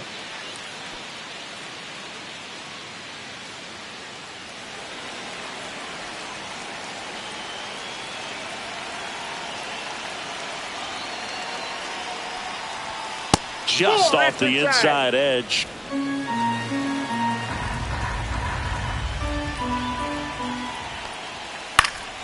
He swings and fouls one off.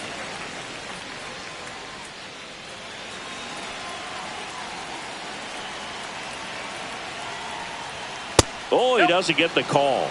And it's 2-1. McLean off of first with 2 away. And that one is in for a strike. Good pitch. Backdoored him with the breaking ball. Just got the corner. There's nothing you can really do with that. And it remains 2-2.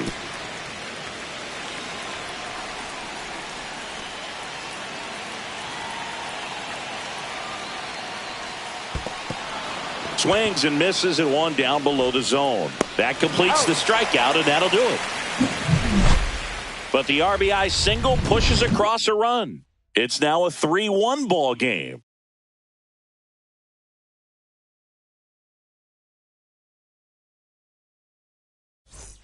And we're back. John Sciambi and Chris Singleton with you.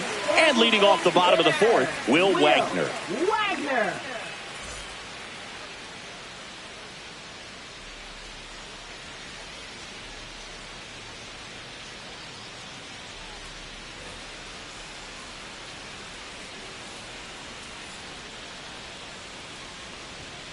Pop foul out of play off to the right.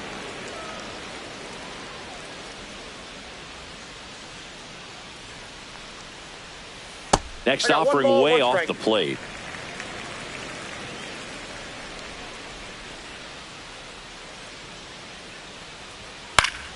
Popped up to the left into foul ground. Candelario makes the grab, one down. Now batting, catcher Alejandro Kirk. Here's the catcher, Alejandro Kirk. Fly to left his first time.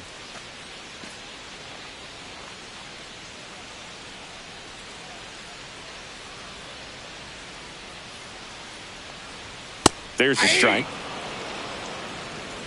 Base is empty, one away. We're here in the bottom of the fourth. Bounce to the right side, and that's foul.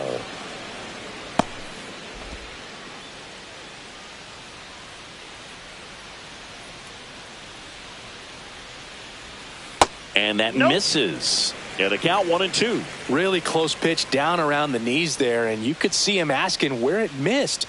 Probably doesn't agree, but it appears he's ready to move on to the next pitch. One down, base is empty. 2-2 the count.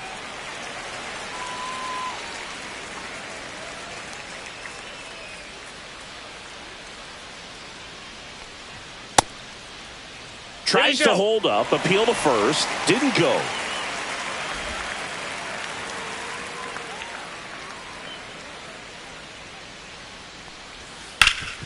Ground ball up the middle, that's a base hit. So they get a man aboard with a one-out single. Up next for the Blue Jays, second baseman. Here's the second baseman, Andres Jimenez. 0 for 1 with a fly out to center. Swing and a miss as he was late. 0-1's the count.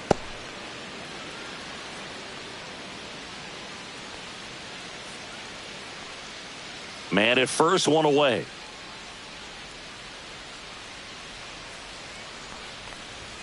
Late on that fastball. Double-barreled action in the bullpen. Tony Santillan, the hard-throwing righty, is up and loosening. Suter getting loose as well.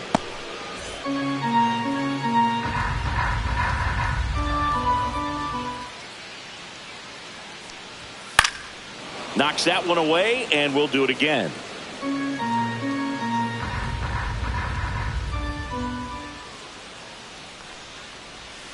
That's off the mark. Ball one.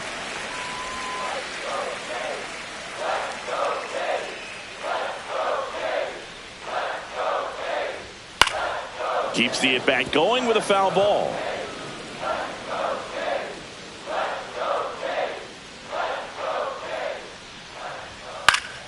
Gets a piece there. We'll do it again. A healthy cut. Tough pitch at 98, but a really good pass at the ball.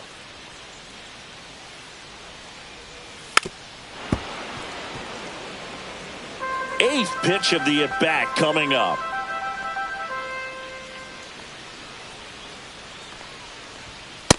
Ball, that's down.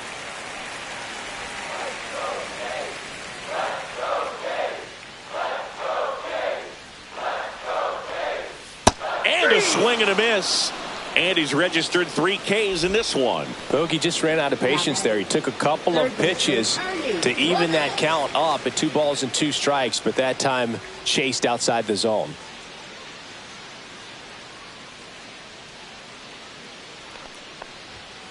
Swing and he breaks his bat, but it kicks foul.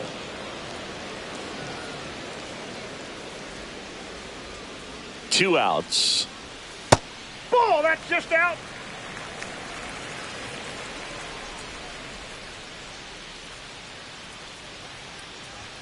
Chases that one upstairs. Yeah, I don't think anyone's got good numbers swinging at pitches in that location.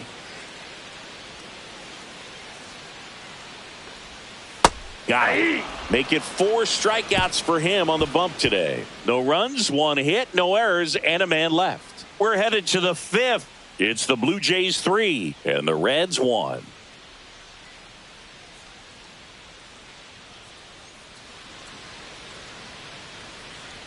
Back here at Rogers Center. Now here is Spencer Steer. Steer goes 5 feet 11 inches, 27 years old, usually in the outfield, but today he's starting at first.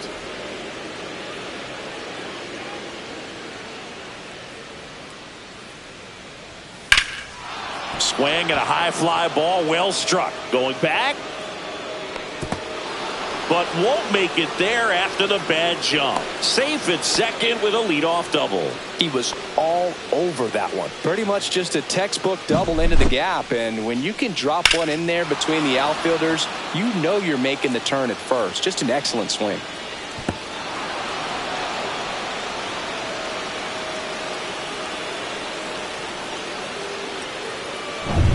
Runner in scoring position, no outs. Jamer Candelario digs in now.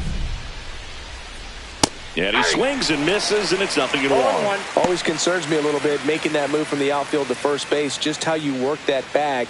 Don't want to have a collision with the base runner. So runner in scoring position, and now the tying run comes to the plate, and we're at the top of the 5th. Swing and a high fly ball hit the air left center field. This one's got a chance, and it is gone. And we are starting over. It's 3-3. 2 pitches, 2 swings. That one for a home run. Looking to be aggressive all the way, and it paid off for him in a big way.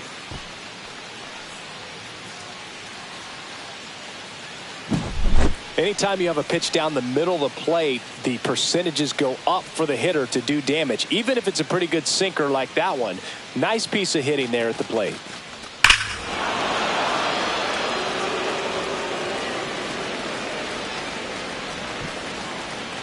Here comes the manager out of the dugout, and he'll make a move for the bullpen. Yariel Rodriguez will depart, and it's a tie ball game as he heads for the dugout. Back with a new arm after a quick break.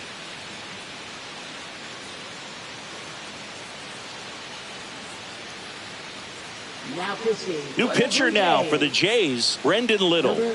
Bringing in the lefty with a left-handed hitter coming up to hit. Classic bullpen move right here, so we'll see how it works out.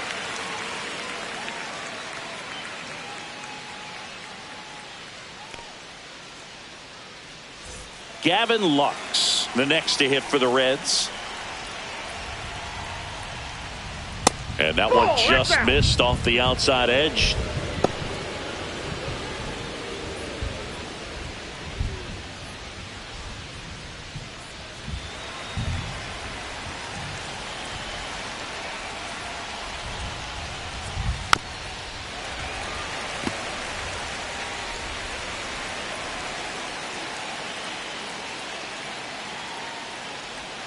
Check swing, he went too far, and it's a strike. 1 ball, 2 strikes.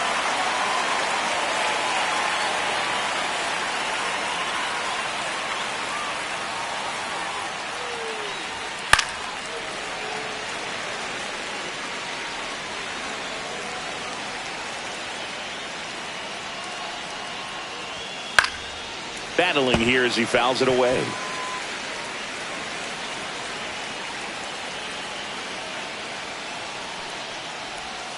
And that's in the dirt. 2 strikes.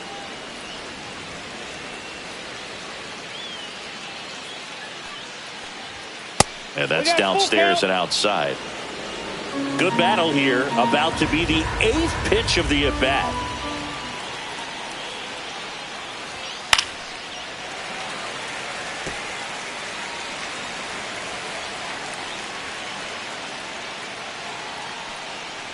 Good plate appearance there. Able to take the walk. That's a great at bat. He saw a lot of pitches and earned a walk. What a battle. It's not always easy laying off a 3-2 pitch, and I tell you what, he earned that walk.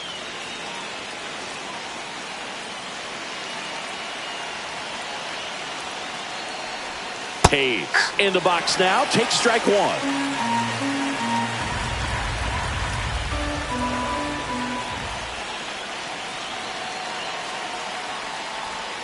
Close, but called a ball. And the count is 1-1.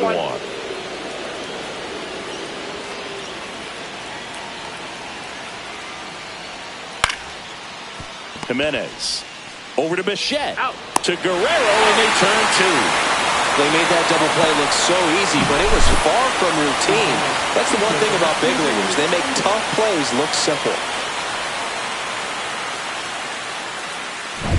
So 2 down now, and here is TJ Friedel. First pitch, and he just misses.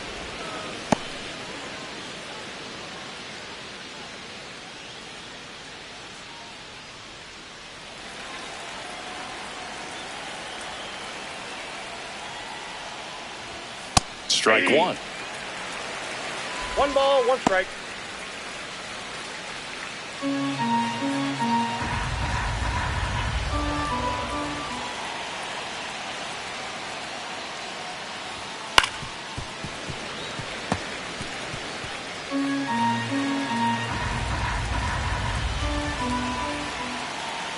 2 down, nobody on. And a swing and a miss. And that's that. But 2 come across to score in the inning, courtesy of this 2-run homer. We're tied now at 3 apiece. You're dialed into the show.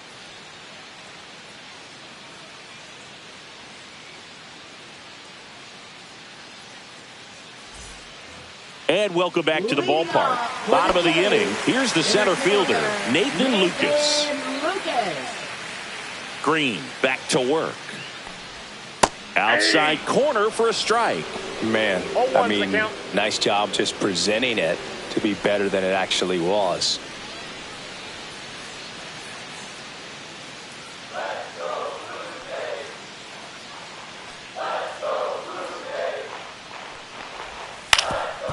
Ground ball up the middle.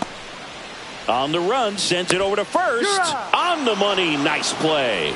Talk about being able to dial up the velocity. That first baseman over there might need a little pad inside that first baseman's mitt. Back to the leadoff spot in the Blue Jays lineup. Now it's the right fielder, George Springer.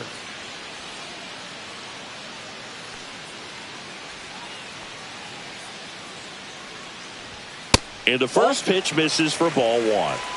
All tied up, last half of inning number 5. That clips the inside corner for a strike.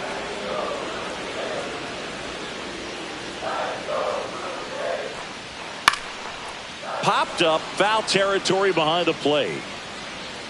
Stevenson pulls it down, and there's 2 away.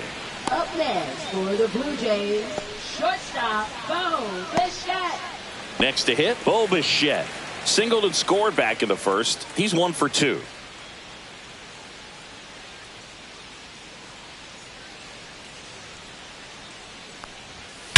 Swung on, belted.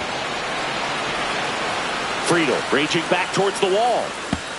And that ball is gone. Just like that, they move in front. It's 4-3. That's a fun way to take the lead. Just hit one out of the park.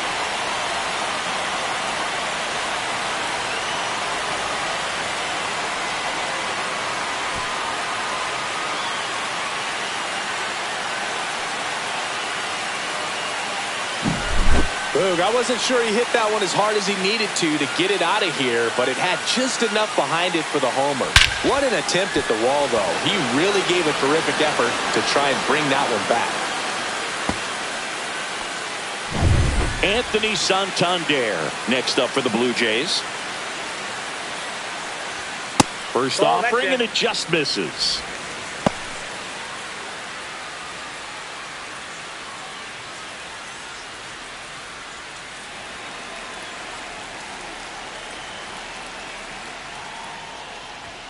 Swing and a liner foul off to the right.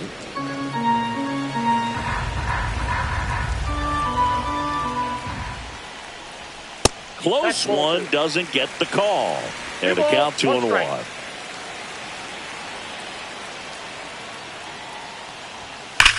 High fly ball, pretty well struck out towards right center. Back there. And forget it. They do it again. Back-to-back homers. And they add on. It's 5-3. That's their 3rd home run of the game. They're having a lot of fun at the plate in this one. They've got the long ball working for them on autopilot. Back-to-back jacks, and this club is fired up right now, Boog. I mean, this is the kind of thing where you really start to notice hitters in a lineup feeding off each other, and the collective confidence just continues to grow. And now Terry Francona makes his way out of the dugout towards the mound, and he'll make a change. Hunter Green done for the afternoon, and the home run really bit him today as he exits on the hook for the loss. New arm coming on after the break.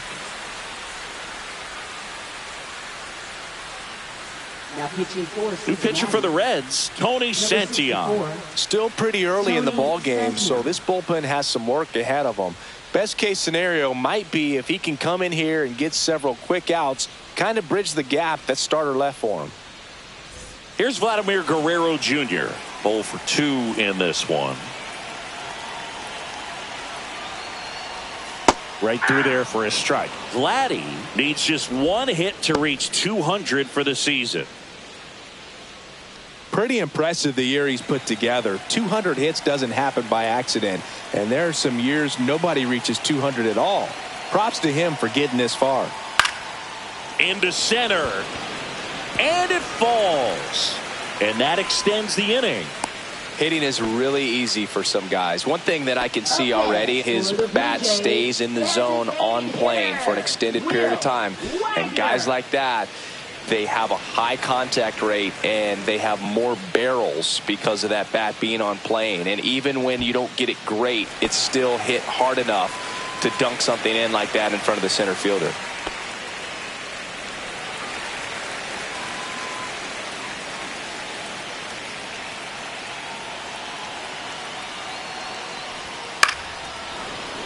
And first offering is fouled off.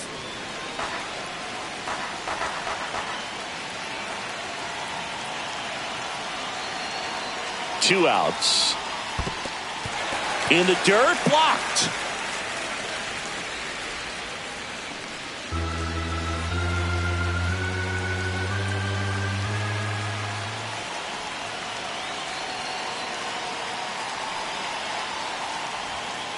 That's a ball.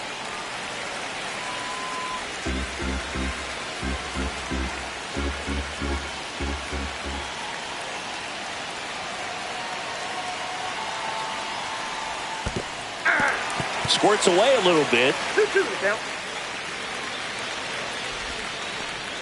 Guerrero leads off first with 2 down to the inning.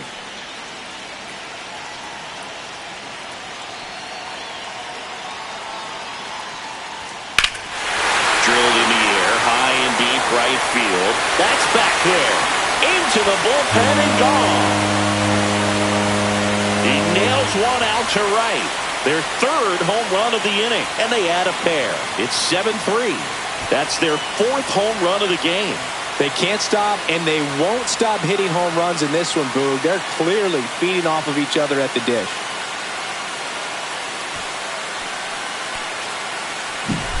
He got his front foot down.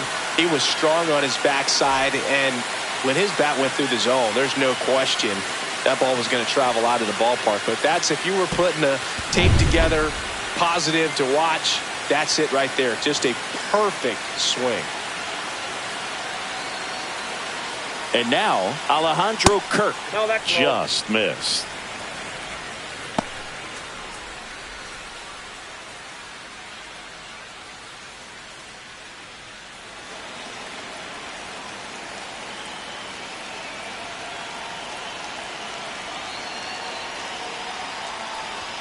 Next pitch misses. 2 balls, no strikes.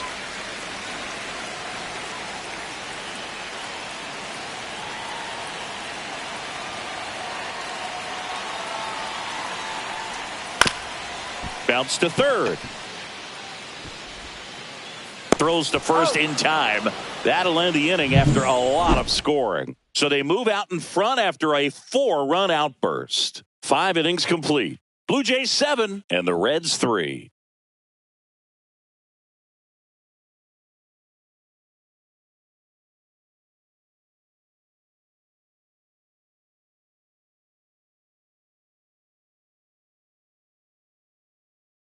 Now pitching. We're back, and they make a change to start the 6th. The new pitcher, Nick Sandlin. And he's got a nice lead to work with, so he should come in throwing strikes, attacking these hitters. And now the shortstop, Ellie De La Cruz. 1 for 2. Ellie De La Cruz.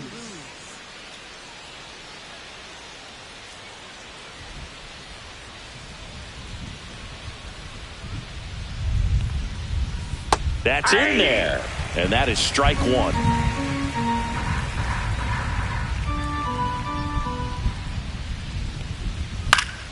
And that one fouled off.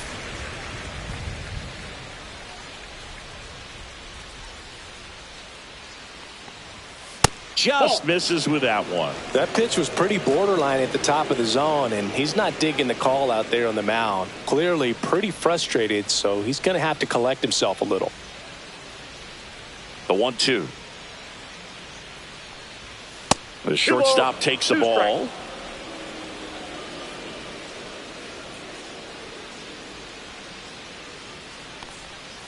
He goes down looking.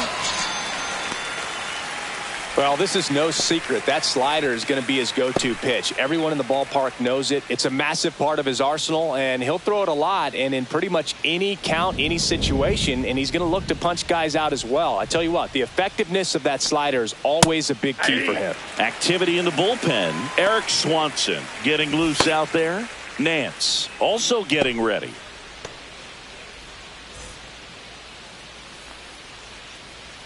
One down, base is empty. Ball. I got a ball, 1 strike.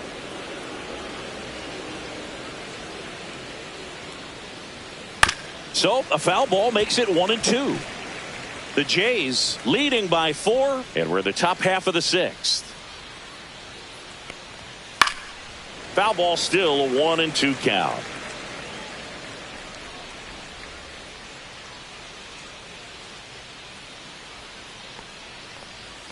Slider misses outside.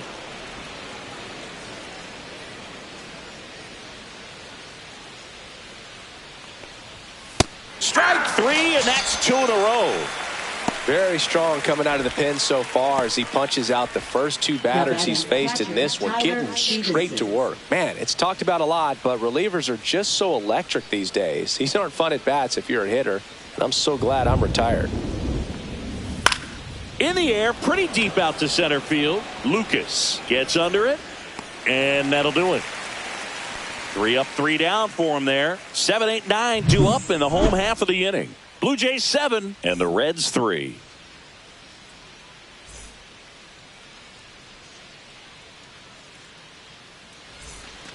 Bottom of the 6th, and stepping in is the speedy Andres Jimenez. For the Jays, second baseman, Andres Jimenez. Just missed. Well, these Blue Jays, simply put, are producing a lot of quality swings. We've heard lots of loud noise coming from their bats in this one, haven't we? I mean, they've logged 6 hits at 90+ exit velocity, and that doesn't happen by accident. Check swing, called strike.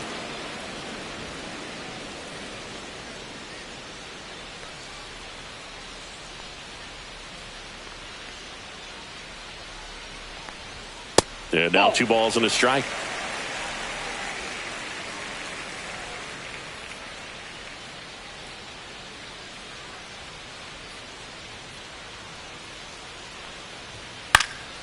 Fouled off left side.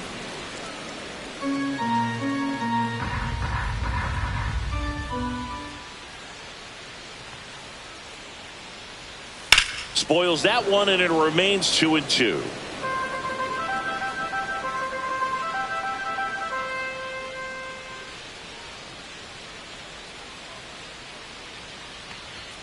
Upstairs.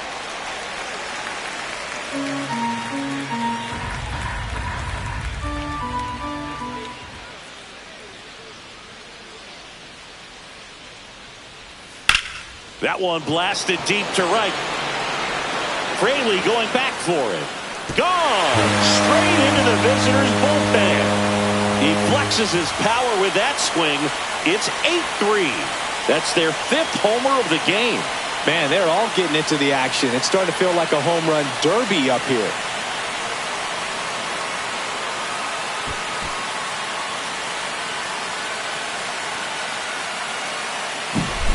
Changeup up in the zone is a hitter's dream. It's a BP fastball, but you're playing in real time. Most times, the pitcher's asking for a new baseball, just like right there. Here comes the skipper, and we're going to see a pitching change in this spot. Tony Santillan out of the game. We'll be back in a minute with a new arm on the mound.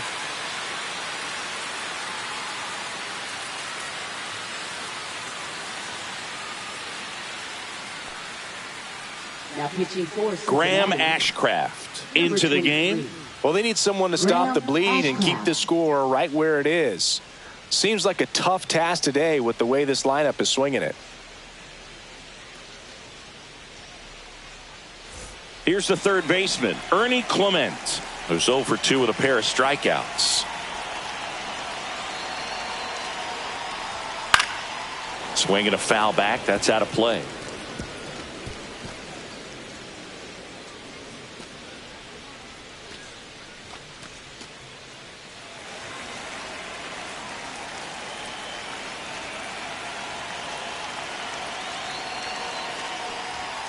Swinging a foul, out of play.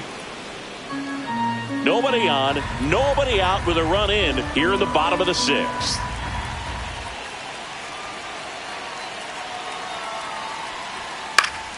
Fouled off, and they'll do it again.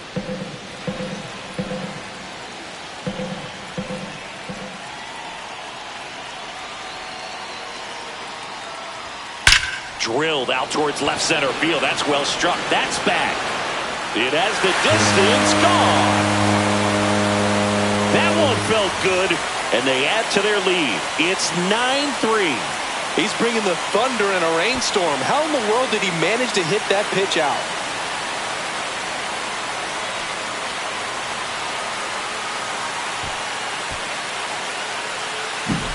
No matter how this outing ends, that pitch is going to haunt him for a while. An 0-2 mistake. That's supposed to be a pitch out of the zone. He left it in the spot that the hitter could do some damage with, and that's exactly what he did. Now here is Nathan Lucas. He's already homered here in this one. At 96, that pitch is in for a strike.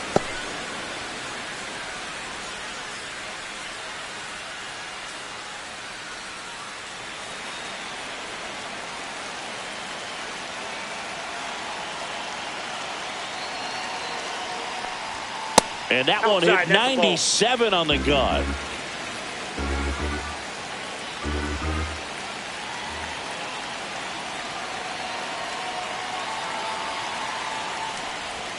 Swing and a miss. 1-2. 1 ball, 2 strikes.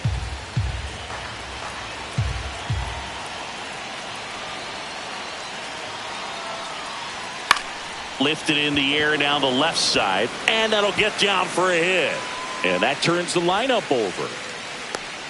A late jump, and I think that was the difference on the play, Boog. It's not always easy seeing the ball off the bat. Something to improve.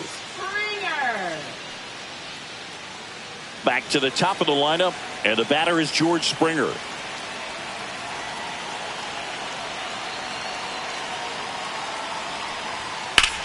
This one drilled to left. No doubt about it as they add on more. Gone. He'll circle the bases. Their 3rd home run of the inning. And they tack on to their lead. It's 11-3.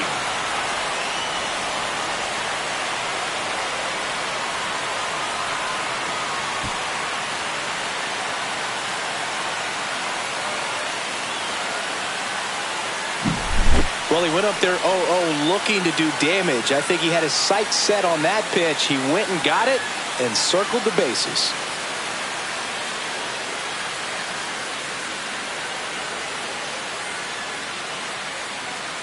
Now the Reds manager is out of the dugout and will make a move to the pen. Graham Ashcraft gives way, and as he heads off, we'll step aside for a minute. Back with the new pitcher after this break.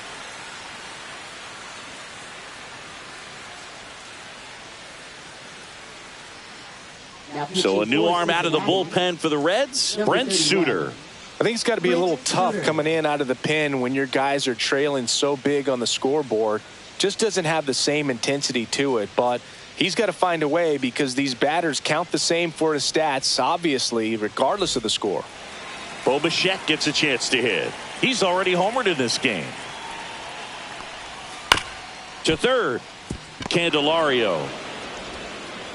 Throw off line. He's safe. And a nice job there to keep it from getting away.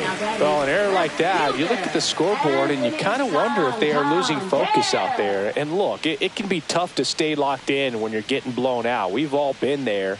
And I'm not saying that's definitely what happened on this play, but it's not a great look. Man at first, nobody out. So up next for Toronto, Anthony Santander.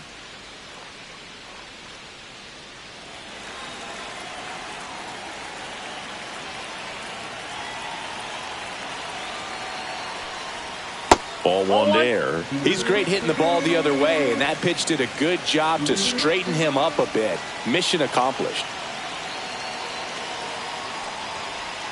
That one ripped, but foul.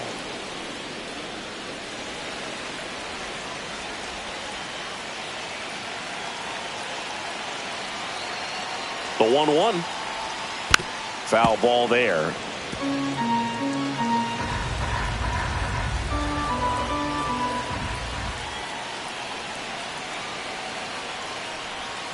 Fouled off the plate. They'll do it again. Nobody out. Runner at first.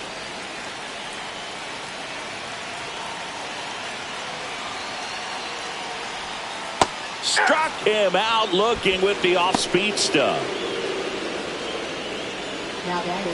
So now it's the four-hole hitter, Vladimir Guerrero Jr.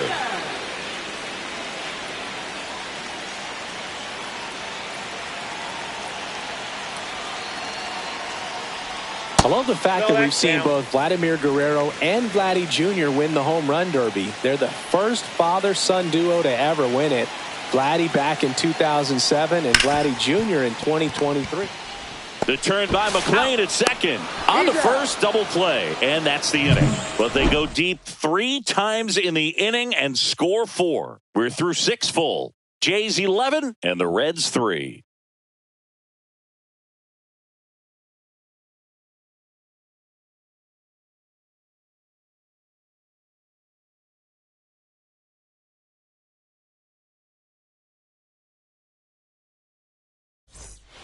This one isn't exactly close, Chris. Let's go off script for a moment. I'm game. Were we on script? Never. Singing, did anybody ever give you the silent treatment? I don't remember that they did. I think they were pretty cool with me in terms of celebrating my rookie year. First home run came in Anaheim against the Angels. And I always love to watch now, though, especially when that player is unsuspecting. You know, some guys, they've been around long enough to know there's a good chance I'm going to get the silent treatment. But when that player's maybe been grinding it out for a little while and finally gets that home run, is expecting the big lift coming into the dugout, and they just stonewall him, it's awesome.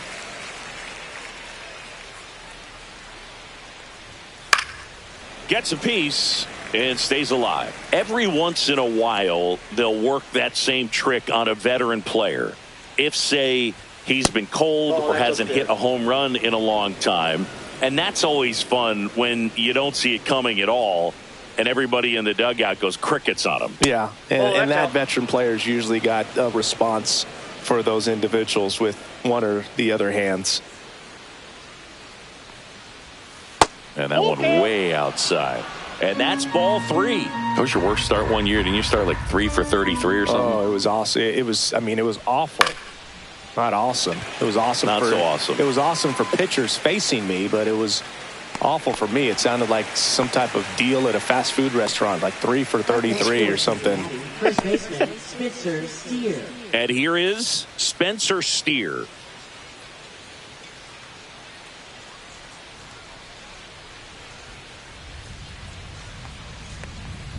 Inside. That's inside. 1-0.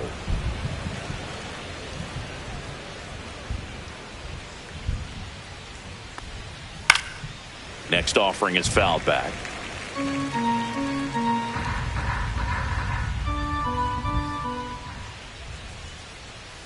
A little bit low. Ball 2.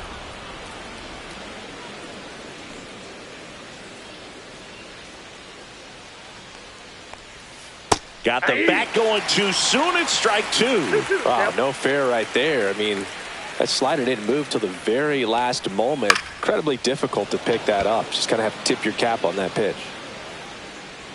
Lucas hauls it in, and there's 2 away. Now batting third baseman Jamer Candelario. Jamer Candelario, the next to hit for the Reds.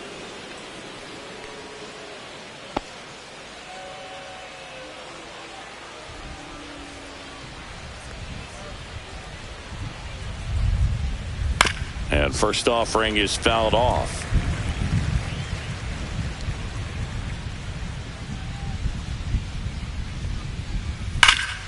This to third.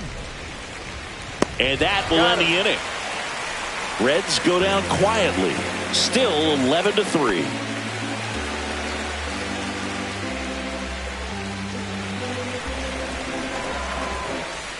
Back now in Toronto, bottom of the 7th, and now to the plate. Here's the Toronto DH, Will Wagner.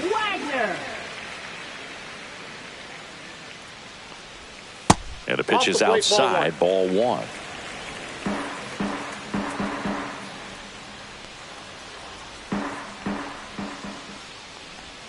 Off the mark there, ball 2. 2 balls, no strikes. Foul ball.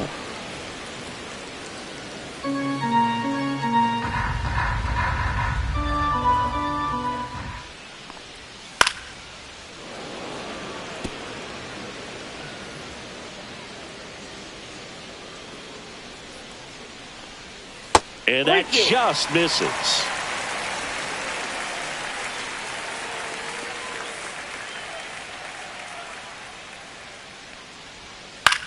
Swing and a ball lifted in the air. And he makes the catch. And there's one away. Up next for the Blue Jays, catcher Alejandro. Alejandro Kirk now at the plate. 1 for 3.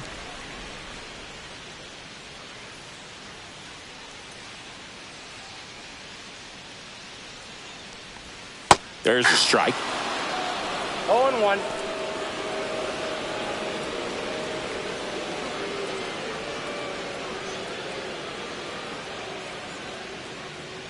The Blue Jays up big in this one here at the bottom of the 7th.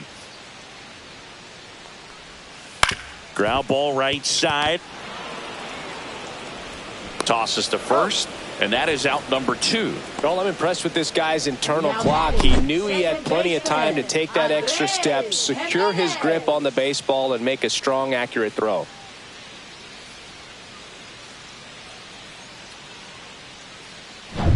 Two outs, base is empty. Now it's the second baseman, Andres Jimenez. Inside, just missed.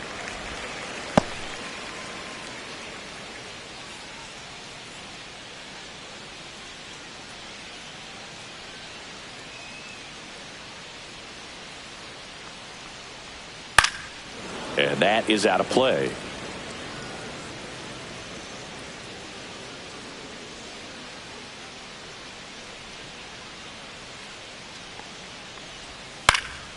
The 1-1 is fouled off. Well, 2 outs and a chance to put up a 0 on the scoreboard here, and that's not something that's come easy for this staff in this one. And there's a ball.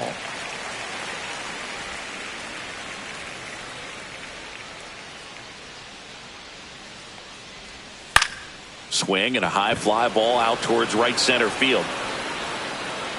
Makes the play, and it's out number 3. So no runs, no hits, no errors, and no one left. 8th inning coming up. Jays 11 and the Reds 3.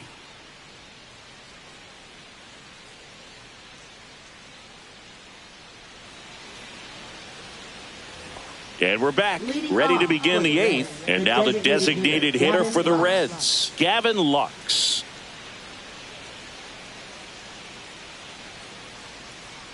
Sandlin back to work.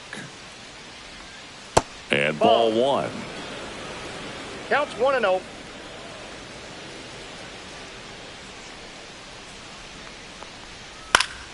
That one fouled off.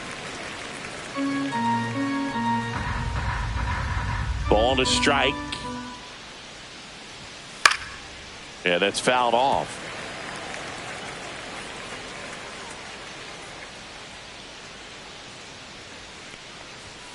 Chases the fastball up the ladder, struck him out. That's tough. You see it well. I mean, that was clearly up and out of the strike zone, but that's one of the hardest things. And when you see a pitch out of the hand at eye level, that discipline to remember, I can't hit that pitch. If I can see it really well at eye level, I can't catch up to that pitch when a pitcher's got this kind of velocity. Hayes, batting with 1 down, takes a strike. Base is empty, 1 away, and we're in the top of the 8th. Just missed.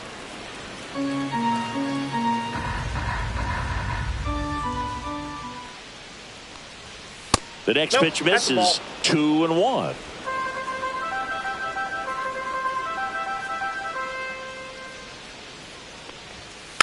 Next offering is fouled back. One down, base is empty. That's off the inside corner, and a full count now.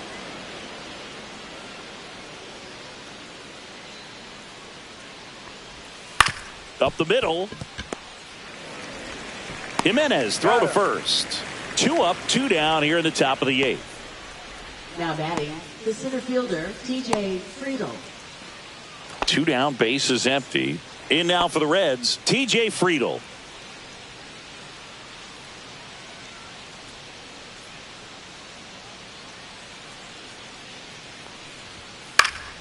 And first offering is fouled off.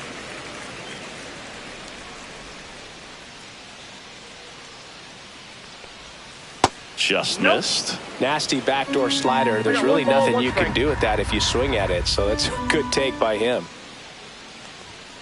Next offering in there for a strike. That's strike 2. 2 strikes.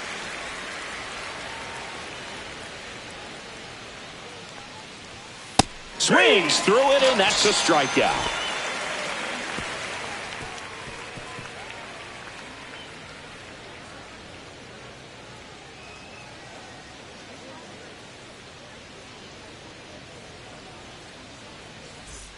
Back here at Rogers Center, now the third baseman, Ernie Clement.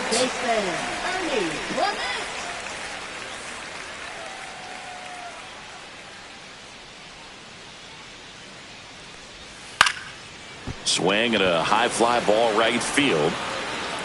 Hauls it in for the out. Now batting, the center fielder, Nathan Lucas. So digging in, Nathan Lucas.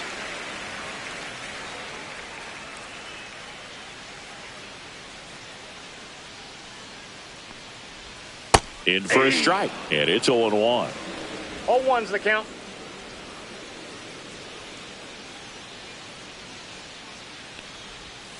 Swing and a miss as he was out front. 0-2 is the count.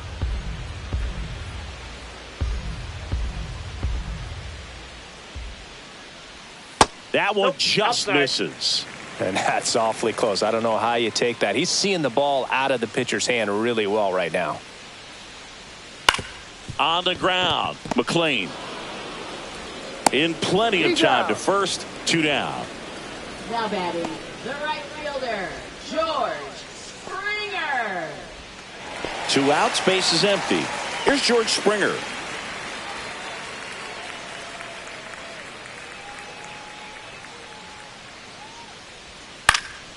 And a foul ball. 2 down, nobody on. Here, the bottom half of the 8th inning. And a foul ball. 0-2 now. Swing and a miss, struck him out. Down in order go the Blue Jays, but still in command. It's 11-3.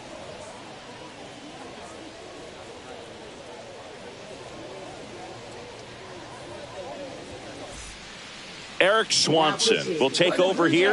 And you know, bullpen guys can struggle sometimes when they're called upon with big leads because it just doesn't have the same intensity as a tight game. So we'll see how sharp he is. Your mental toughness matters in situations like this as well.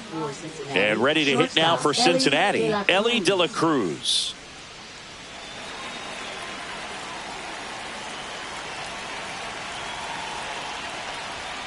Close, but called a ball. Ball 1.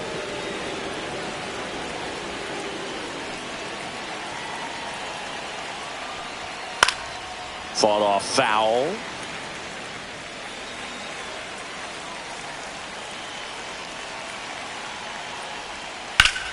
The 1-1 is fouled off.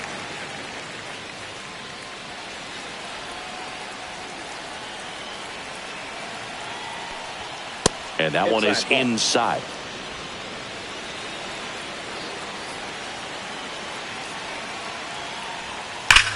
Out towards right center. That's well struck. That one hops against the fence. In safely with a double, his second of the day. Everything came together perfectly for him right there. A lot of hitters tell themselves, line drive over the infielder's head. That's what I'm trying to do. Just keep that approach simple. And right there, it was perfectly executed. On time with everything and pulled it into the gap nicely. So, man aboard. Here's the second baseman, Matt McClain. Breaking ball inside. And that is ball one. De La Cruz leads off second with nobody out. A little bit high. And now 2-0.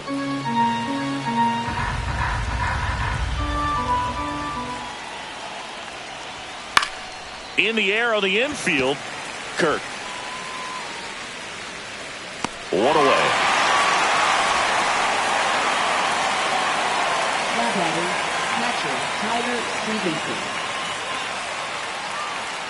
And now here is Tyler Stevenson. 0 for 3 with 2 flyouts and a ground out. A swing and a miss, and that's strike one. 0-1. One out and a runner at second here at the top of the ninth. That one missed. 1-1.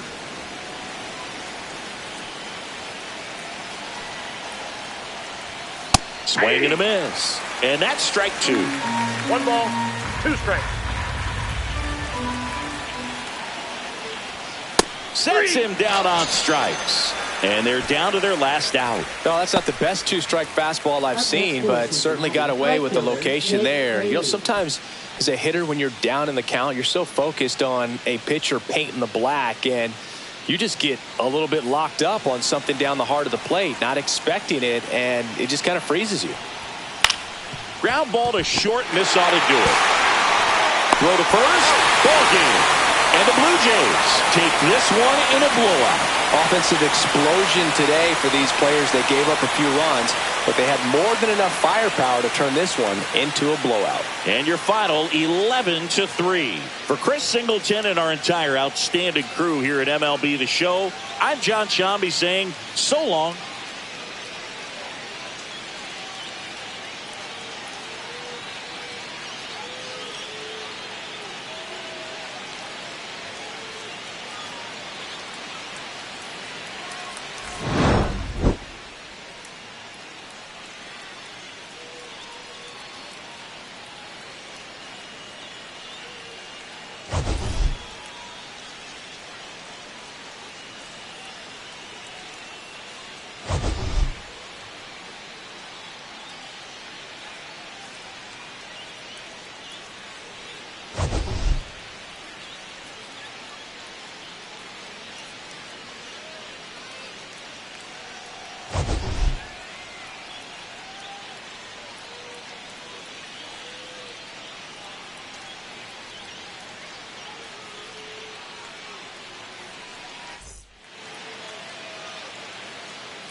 Less than 2 miles south of the United States Capitol, welcome to Nationals Park. We've got a perfect day for baseball.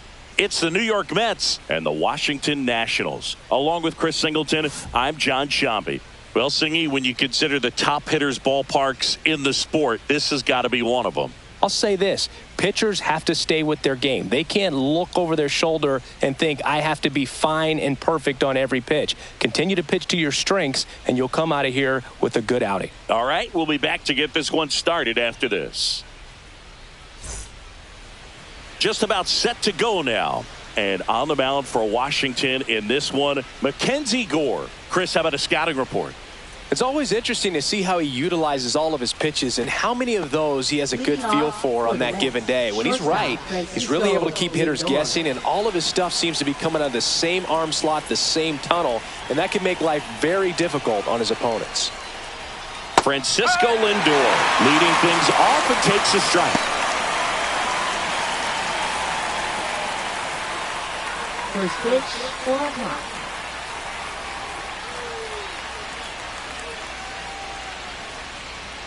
Fastball for a strike.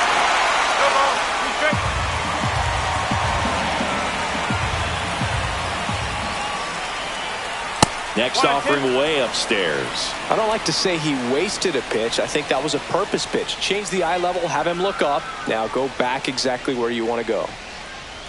That misses the zone. 2 balls, 2 strikes the count.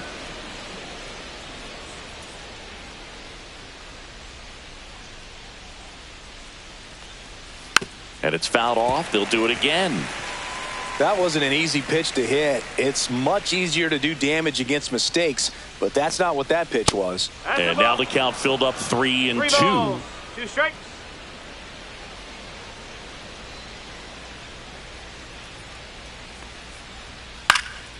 And a foul ball. He stays alive. I wouldn't throw him another breaking ball. Try to go again with the fastball, slightly elevated. He just is having a hard time catching up. That one misses. So a leadoff walk. Well, that's a nice job of grinding out that at bat. Saw a lot of pitches and ends up drawing the walk. Very gritty. Juan Soto now.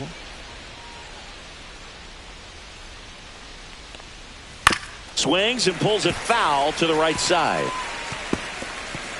There's no way around it. Soto is one of the most exciting players in baseball. His hitting skills are so advanced, you'd think he'd played in Major League Baseball in a different life or something. The 0-1. Bounding ball here, rolls foul. Lindor gets his lead at first, nobody out. Got him looking for the K. That was pretty nasty. And now it's Mark Vientos.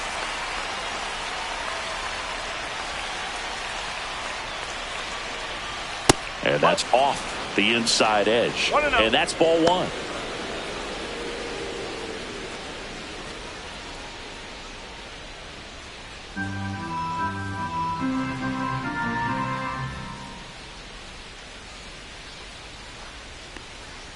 Swings through that one for strike 1. 1 ball, 1 strike. Man at first, 1 away.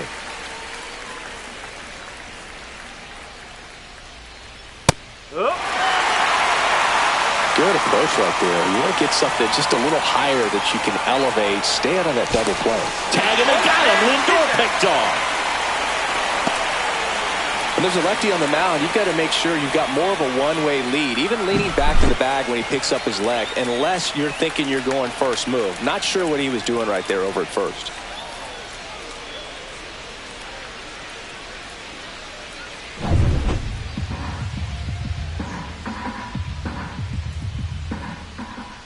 Here comes a pitch. And that's downstairs. And the count's even at 2. 2 out, space is empty.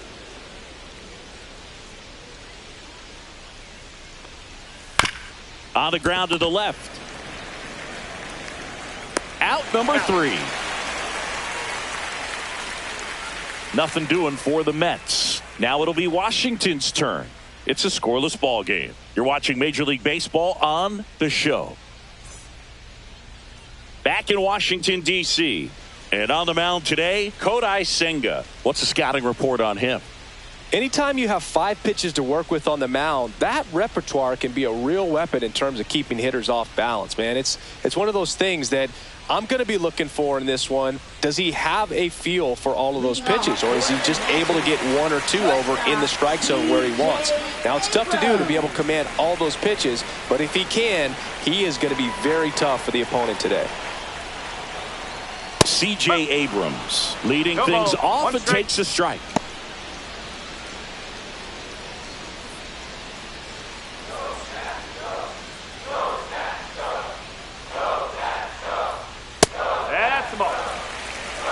He's great hitting the ball the other way, and that pitch did a good job to straighten him up a bit. Mission accomplished. That clips the corner. Back-to-back fastballs in. That last one called for a strike. Probably go away, but look for him to come back in there to try to finish you off. In the air, left field. Nimmo has it sized up. Makes the catch, and there's one gone. As we take a look at the Nationals lineup. Singy, we're looking at a young lineup here. Not much experience, but they're going to bring a lot of energy to the field. Yeah, and that's just it, Boog. We expect this lineup to play hard no matter what. They are an exciting group to watch. Now at the plate, Dylan Cruz. We talk about guys with good speed, and definitely he has it. But pushing the offense aside for just a second, Chris, it's the defensive side that I think the speed factors in the most. Well, he gets to balls that get by most people at that position. Just really impressive because there's certain times the ball comes off the bat, automatically that team that hit it thinks that they've got a base hit or they may have extra bases, and he just takes it away. Next offering misses down and away.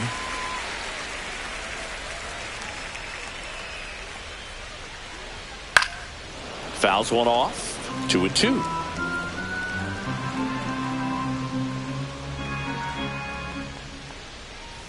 3 balls. 2 strikes. 1 out, base is empty.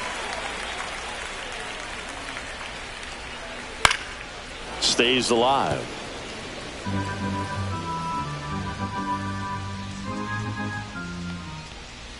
Fouls that off to the left, and we'll do it again. And a 3-2. Good job to fight.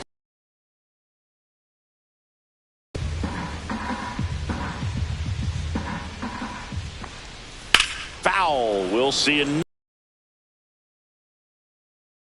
Like about this guy, his bat stays in the zone for a long time. Gives him the ability to foul off tough pitches.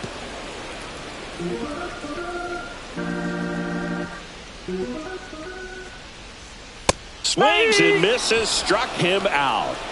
Really nice execution of the cut fastball right there. Similar to how you might throw a 2-strike slider, start it middle away, let it break and take over that outside corner of the plate. But sometimes with the cutter, you just don't know how much it'll move. I think he's good, and I think he was also a little lucky right there.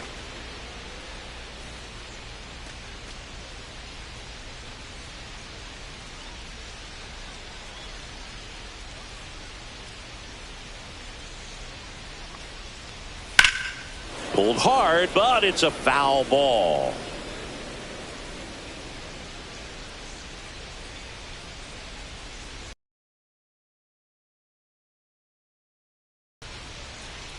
And 1-2.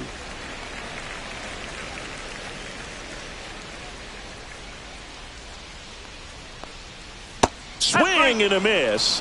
And he's down on strikes. And a nice inning of work there as he sets him down 1-2-3. Nationals go quietly. Scoreless after 1.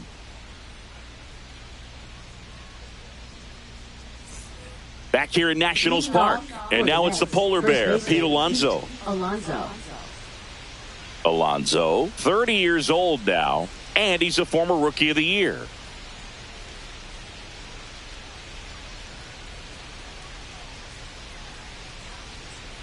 Gore back to work.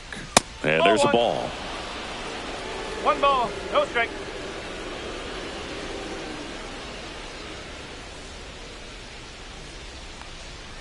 And that's off the inside edge. And it's 2-0. Matthew Ross umpiring behind home plate for us in this one. He's got a reputation for having a bit of a wide strike zone, Chris. Yeah, no doubt, Boog. He rewards pitchers when they're working the edges and sometimes a little bit beyond that. So for the hitters, just have to really be aware. Don't miss your pitch when you get it early in the count.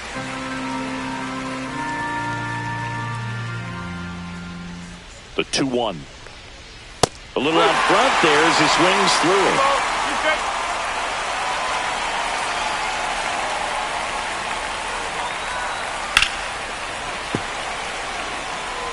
Flew open a little bit with that front shoulder, but was able to slow his back down just enough to make contact with that pitch. Keep the at-bat alive.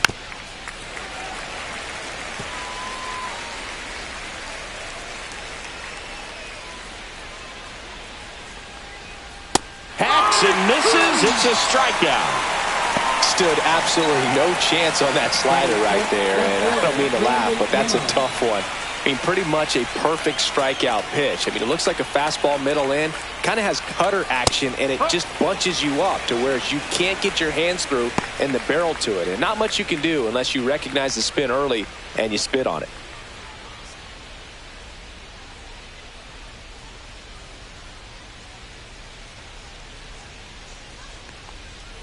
There's a swing and a miss. Going to really need to hang in there with that front side against this left-handed breaking ball.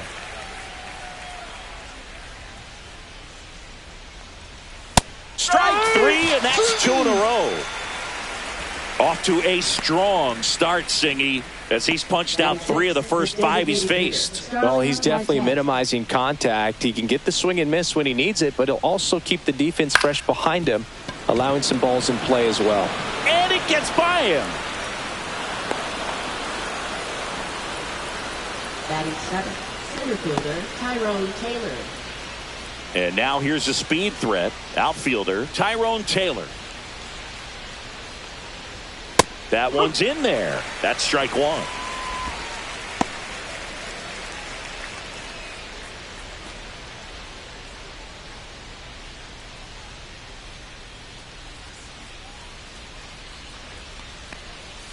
In there at the knees. And a bat like this is almost over as it begins. In this situation, you have no idea what the next pitch is going to be. You just got to hope that you can make contact. Check swing of the 0-2, appeal to first, and he held back, according to Dave Lawrence.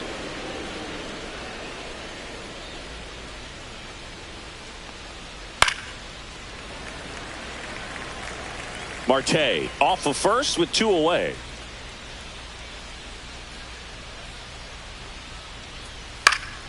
Fights that one away, still 1-2.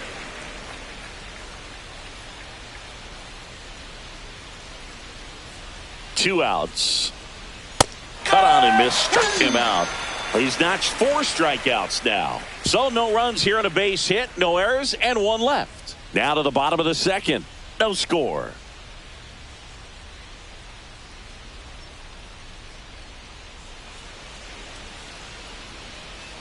And welcome back to the ballpark. And now the first baseman, Nathaniel Lowe. Nathaniel Lowe.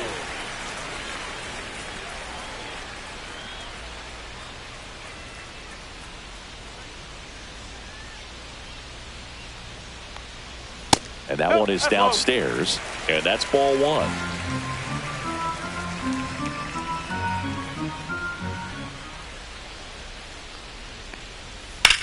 Swing and a ground ball out to short. Throws across the diamond. That's 1 out, the bottom of the 2nd. Batting 5th, designated hitter Josh Bell. And now the switch hitting first baseman Josh Bell.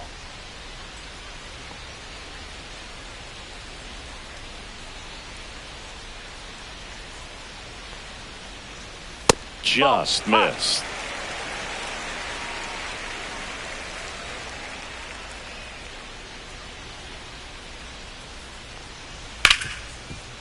Right side, hard hit.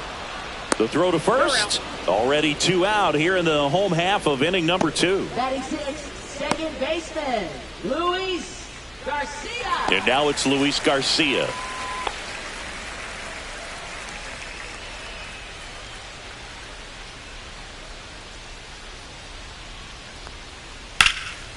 In the air, out towards left center. Makes the catch, inning over. We'll move to the 3rd with no score.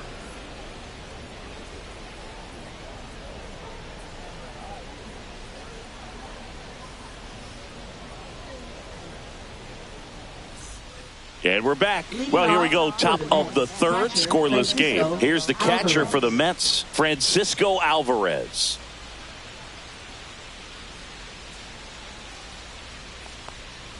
Not even close there. Ball 1.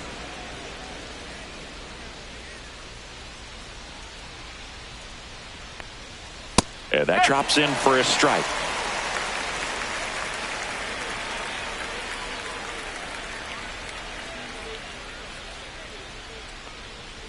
Outside low. 2 balls and a strike.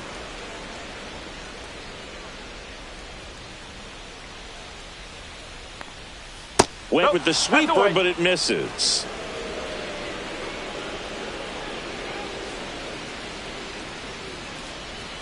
Swing and a miss. Okay.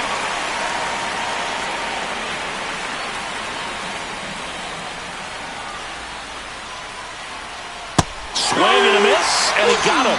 He picks up his 5th strikeout on the hill. Well, he hadn't seen that changeup the entire at bat until that put-away pitch, and it's pretty tough to deal with as a hitter. You're up there battling, trying to read and react with 2 strikes, and then all of a sudden the pitch comes out of nowhere, and it's a good changeup. It's just almost impossible to hit it when you haven't seen it. So up next, Luis Angel Acuna. That's in for a strike. 0-1.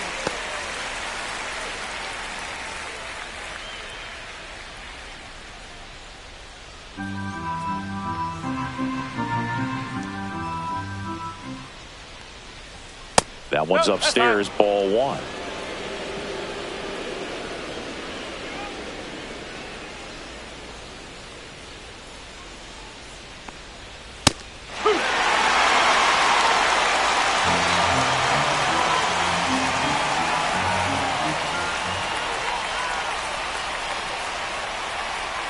Next offering upstairs. Really good take, especially with 2 strikes.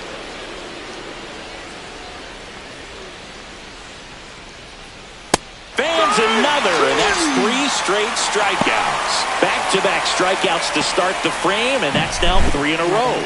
Yeah, he's really settling in and getting a feel for his pitches, throwing them where he wants to right now. So we'll see how long he can keep this streak going. So the batting order turns over. Francisco Lindor comes up to the plate. Walk to open the ball game. And there's a strike on the outside corner.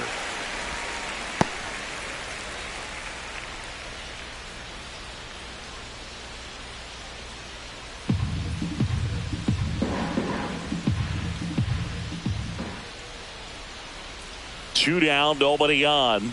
Lindor swings through that one. 0-2.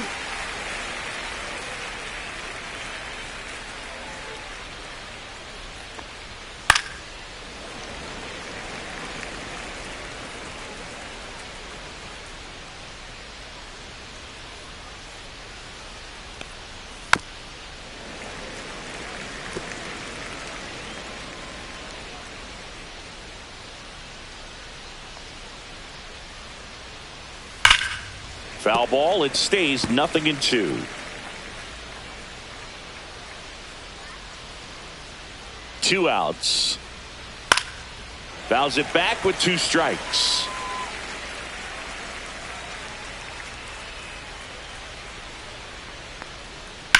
In the air out towards right center. Young sizing this one up. He's got it, and that'll end the inning. Home half of the 3rd coming up. No score.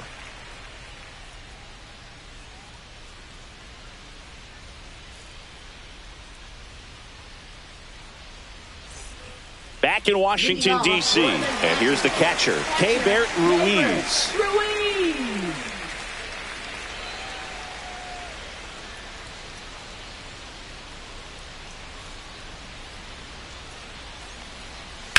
And that one hammered.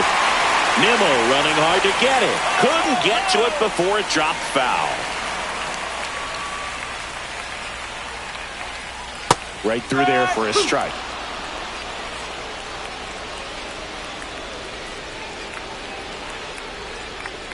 Knocks that one away, and we'll do it again. The 0-2. And that's their first base runner of the game. Up now for Washington, Jose Tena. Third baseman, Jose Tena.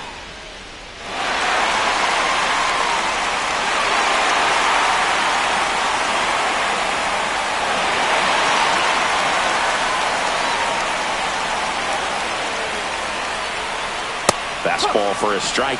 Getting a little frustrated with the strike zone. And that's pushed foul off to the left and out of play. Runner at first with no outs here.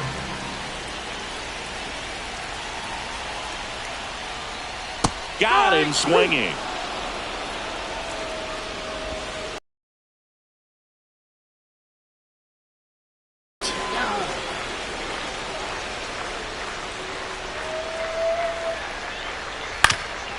Ground ball, could be two. Quick feed to second for one. Not in time at first. It's a fielder's choice. Now batting, shortstop, C.J. Abrams. So the Nats lineup turns over. Here's C.J. Abrams to hit. He's 0 for 1.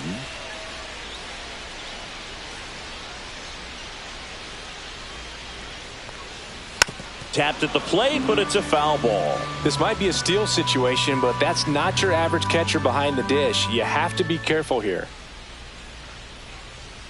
And that misses. 1-1. Young off of first with 2 away.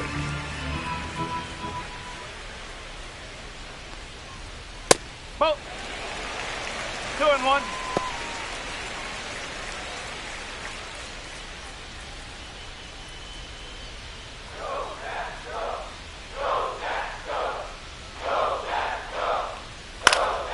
That one fouled off. 2-2.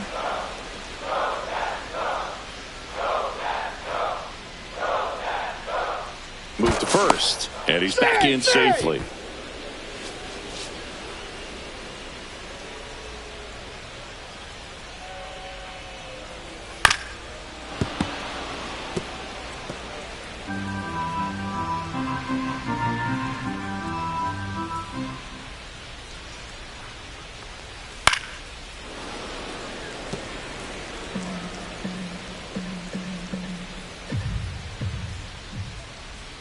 Comes a 2-2.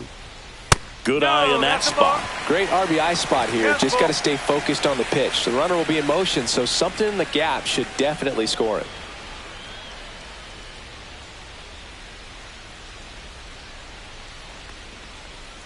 Swing and a miss, and he struck him out. He didn't make it easy for him on the mound, but they still get the strikeout. So no runs, no hits, no errors, and one left. 3 innings complete. We're tied, 0-0. Back here in Nationals Park, John Sciambi with Chris Singleton, and set to lead off the fourth, Juan Soto.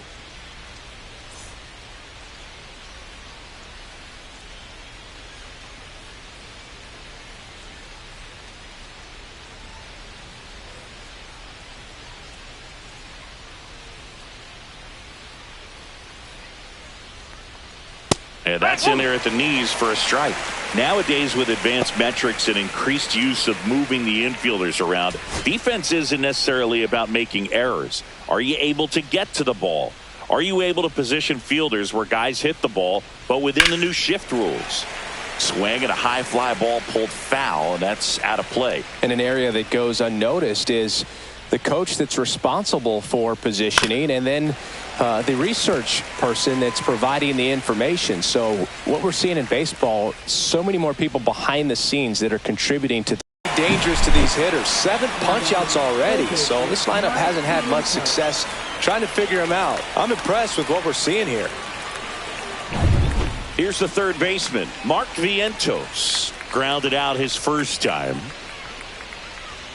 That just misses, and it's 1-0. Back when you played, it wasn't the empirical data we have now. It was a guy with a ruler and a diamond taking a colored pencil and drawing a line where he thought someone had hit the ball, right?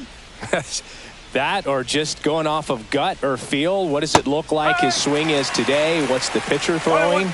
They are sticking to the metrics and what seems to be most consistent for that hitter, regardless of who the pitcher is on the mound. Fourth inning underway, no score.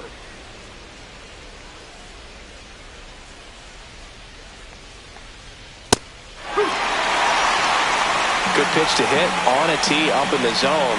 I think he was looking for something else right there. Here's a 2-2. Swing and a ground ball up the middle. Whips it to first on the run. Nicely done for the out. Now batting, the first baseman, Pete Alonso. Here's Pete Alonso. Struck out swinging his first time.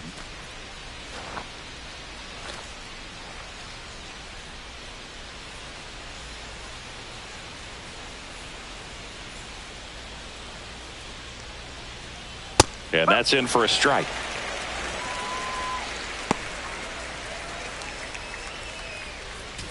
Two down, nobody on. Top half of inning number 4. Swing and a miss, and that's strike 2.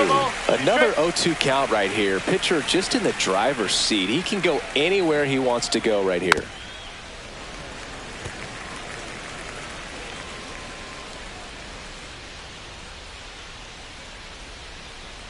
Two down, nobody on. Ball. 1 ball. 2 strikes.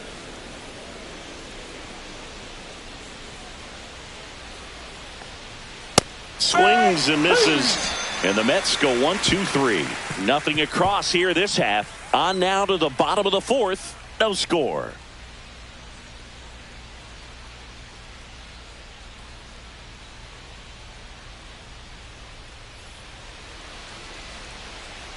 And welcome back to the ballpark. Bottom of the 4th. And now up for Washington, Dylan Cruz.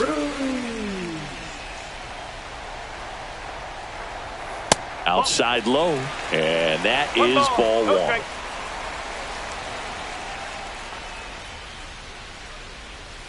A bit behind with that swing. It's strike 1. 1 strike.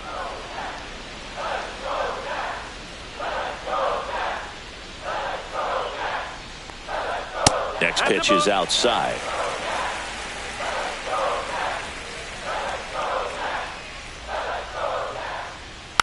Next offering is fouled back.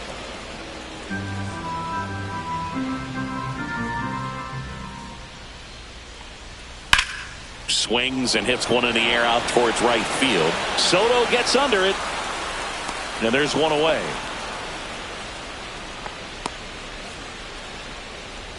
Now batting, left fielder. So digging in, James Wood. His first at bat was a strikeout.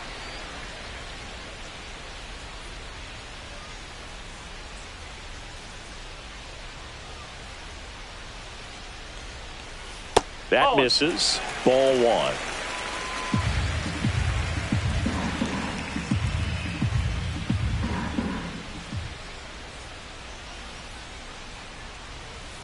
Headed towards the corner.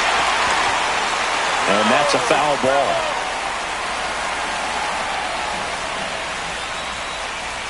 Next offering is in for a strike.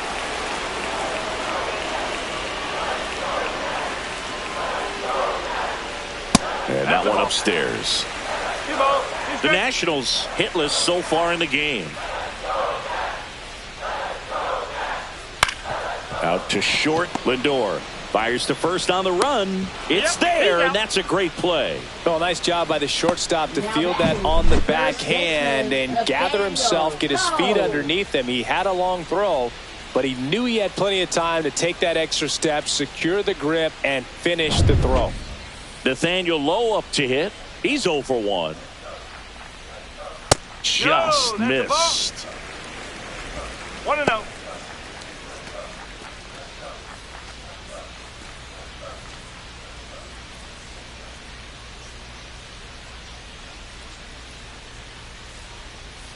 Ball 2.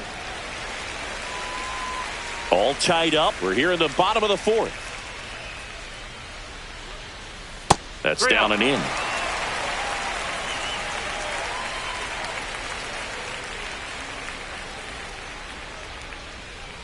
That's ball 4. Tried another sweeper, but couldn't find a zone. Definitely lost the handle during that sequence. 4 pitches for the walk, and that last one didn't even threaten the zone. Catcher might want to go talk to him. 2 outs, runner at first. Here's Josh Bell. That one misses. That's 5 straight. Lowe leads off first with 2 down to the inning. Can't find it here. That's 6 straight balls. No, he's really working him away, this at bat. Sometimes take a little bit off velocity. Try to get a rollover, something on the ground. Stay away from that big hole on the right side of the infield. And that drops in for a strike.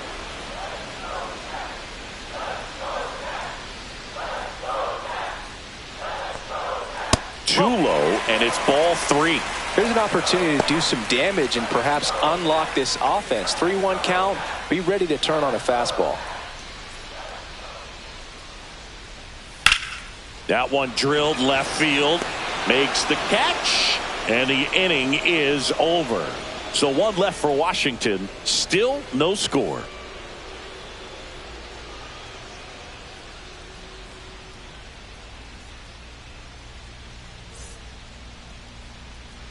And we're back. All set for the start of the inning. Now, Brandon Nimmo.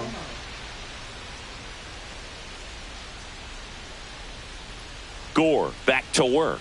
Nimmo goes 6 feet 3 inches, 31 years old, and he's one of the few players in Major League Baseball born in the state of Wyoming. That's to third. Tenna sends it to first. 1 away here in the 5th. Now batting, designated hitter, Starling Marte. Starling Marte up to hit. 1 for 1 with a single so far.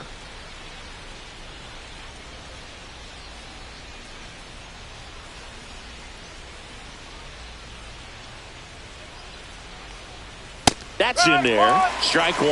It's just been an impressive outing so far. Continues to pound the zone pitch after pitch, and he's been able to stay down. That's what's been key. And a curve misses outside.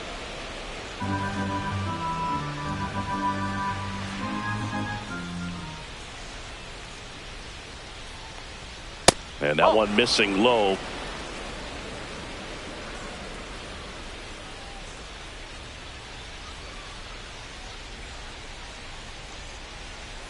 Swing and a miss. 2-2 now. Big time jam right there. I hate it as a hitter, but standing in center field, you can't help but chuckle a little bit. And that one is lifted in the air, and that'll fall for a base hit. And they had their first hit since the 2nd inning. Now batting, center fielder, Tyrone. Dominant performance for him today, Boog. Just 2 hits allowed so far, no runs across either, and he's had an answer for just about every hitter he's faced. So I don't think this hit is going to knock him off his stride too much. Go ahead run on base. Tyrone Taylor up now for the Mets. That one finds the zone. Strike 1.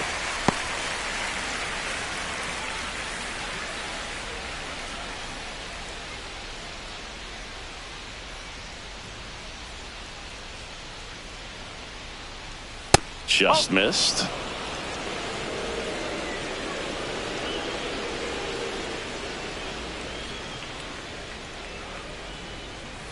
Next offering is in for a strike.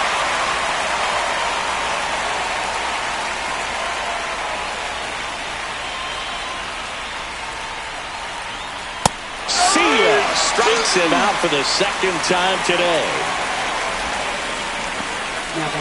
Francisco Alvarez getting ready to hit. Struck out swinging his first time.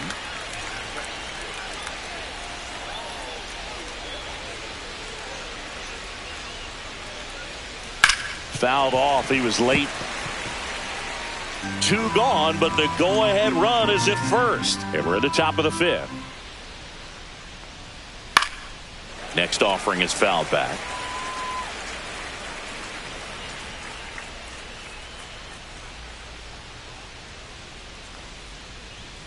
And now 1-2. 1-2.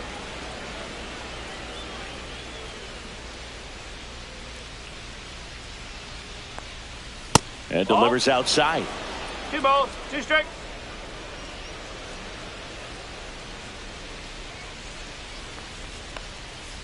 Got him looking. So cracks double digits with his 10th strikeout. Still nothing on the scoreboard for him after 5. And we still have no score.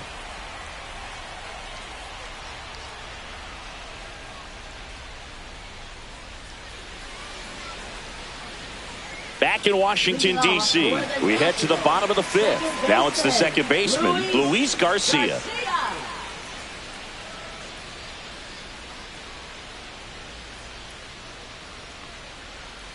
First pitch misses. You know, these Nationals, to put it bluntly, need to put together more competitive at-bats, and I don't think they've lived up to their own expectations at the plate. They really haven't worked many deep counts or long at-bats, and that's fine if you're having a lot of success, but at this point, I think it's time to make an adjustment. Way outside, and it's 2-1.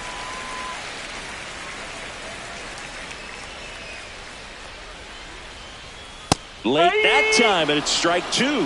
That's a real nice cutter right there. I mean, this guy can struggle with the inside pitch at times, so I'd say that's pretty effective if you can continue to command it on that side of the plate.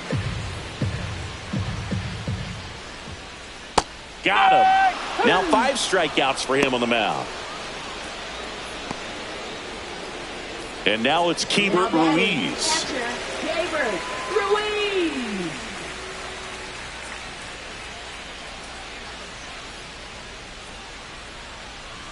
And that is downstairs. 1-0.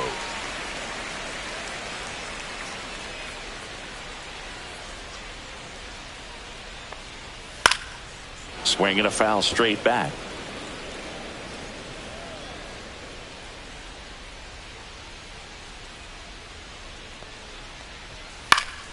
The 1-1 is fouled off. Base is empty, 1 away. Last half of inning number 5. Cuts and misses. It's a strikeout. He's really good hitting the baseball the other way, so credit the pitcher for having him out in front of that pitch. Clearly he had him fooled.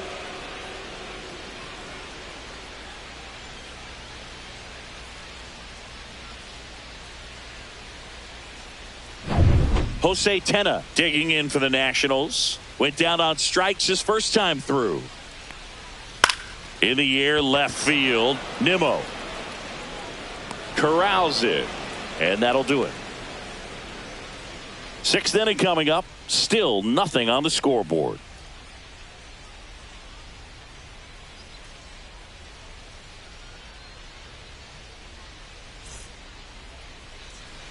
Back here in Nationals Park. All right, we go to the top half of inning number 6, and stepping in is the speedy Luis Angel Acuna.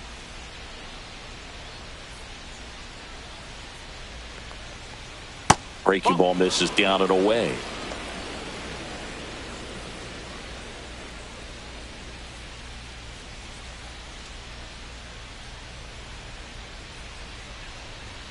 Swing and a miss. And it's 1-1. The Nationals have some action going in the pen. Derek Law getting ready to go. Ferrer warming up as well.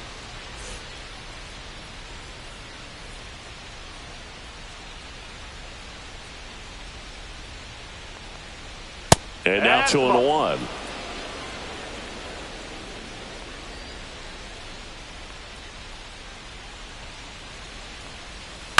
Hit on the ground to short. Abrams over to first, and that's 1 out as they get the leadoff hitter in the 6th. Now batting, shortstop Francisco Lindor. Back to the top of the Mets order. Now up to hit Francisco Lindor. Francisco Lindor at the plate. The Mets shortstop, originally drafted by Cleveland, and a guy with some serious power and an excellent defender. Swings through that one out in front that time. All tied up, and we're in the top half of the 6th. Ouch. He had 2 strikes on him, and he hit him. Now batting, right Here's fielder, Juan Soto. Juan Both Soto. 2 in this one.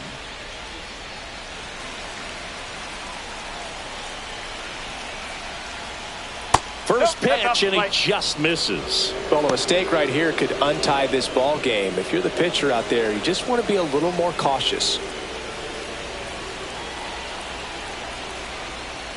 And another ball struggled a little bit in this one. Couple of strikeouts earlier, but doing a much better job in this at-bat to get ahead and find a good hitter's count at 2-0. Step off, throw to first. No, he's in there. Lindor back in there. Lindor leads off first with one away. And that one fouled off.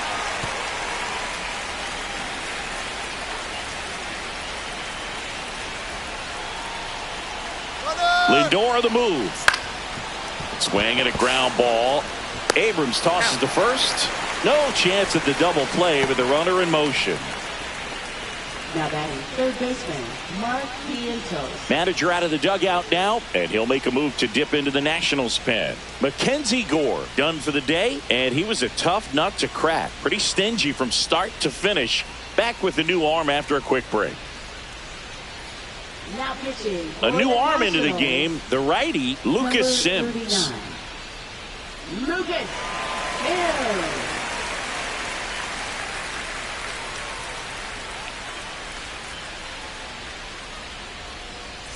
Mark Vientos up now for the Mets. Has grounded out a couple of times.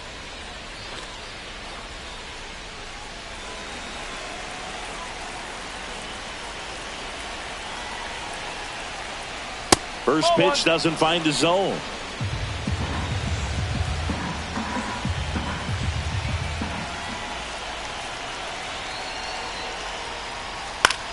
In the air, right side. Lunges for it, but can't make the catch. And the Mets score first. It's 1-0. Well done. Drives in the run. Pretty good fastball location. Down and in on the corner, but that was just a nice job to handle it. Hit it hard. Very tough spot to get the barrel to most of the time, though.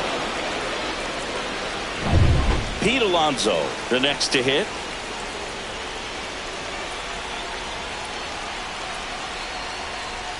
Just missed. One ball, no strike.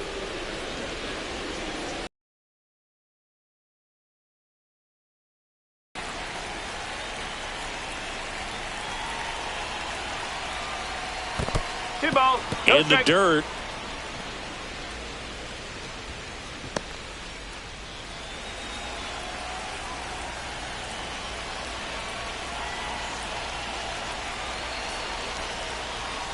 Out in front with the swing, and that is strike one.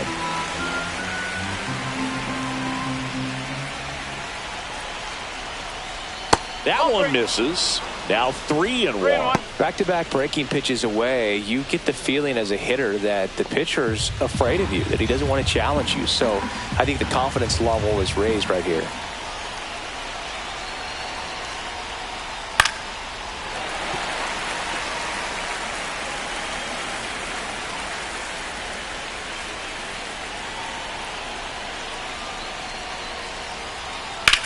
Hit in the air, center field.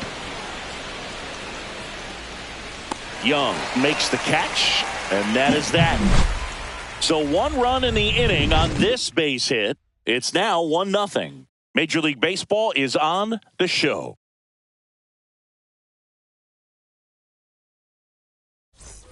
And welcome back to the ballpark. Digging in, it's the speedy outfielder, Jacob Young.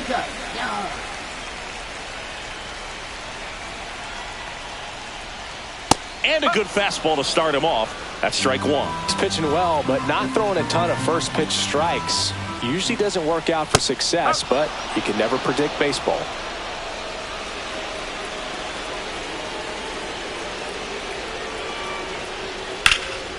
Center field. Taylor gets there. He's under it. Looks it away for the out. Now that is shortstop C.J. Here's C.J. Abrams now.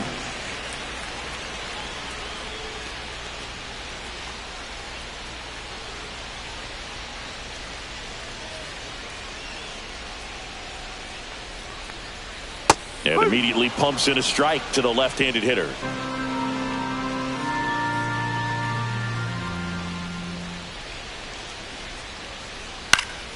Next offering is fouled back. The Nats yet to pick up a hit here. Swing and a miss. Struck him out. make it 7 strikeouts for him. Really love the pitch sequence right there. I'm telling you what, pitcher and catcher are on the same page right now.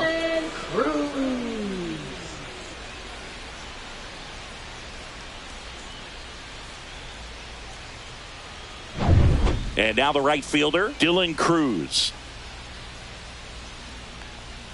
Fastball in for a strike. 0-1.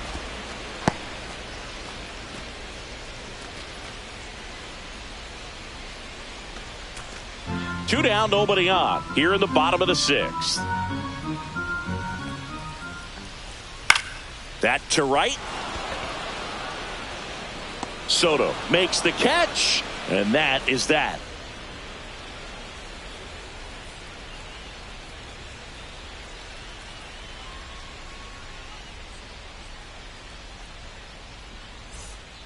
So they turn things over to the righty, Zach Brixey. Pretty tight game, so they're looking for quality pitches out of him right here. Got to do his best to keep the score right where it is. Zach Brixey. Here's Brandon Nimmo. For the left fielder, Brandon Nimmo.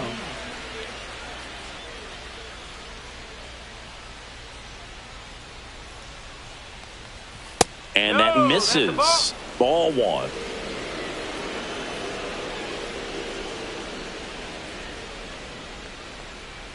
Just missed.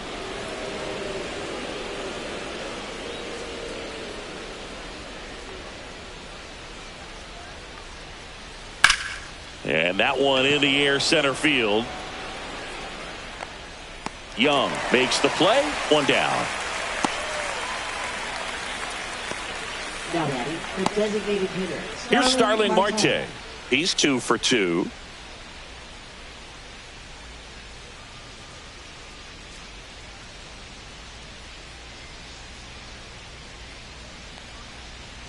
And that one upstairs, ball 1.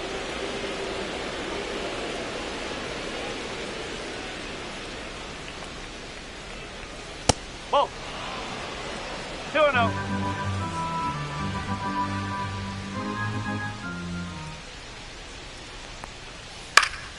Pulls that one foul. Base is empty, 1 away here in the top half of inning number 7.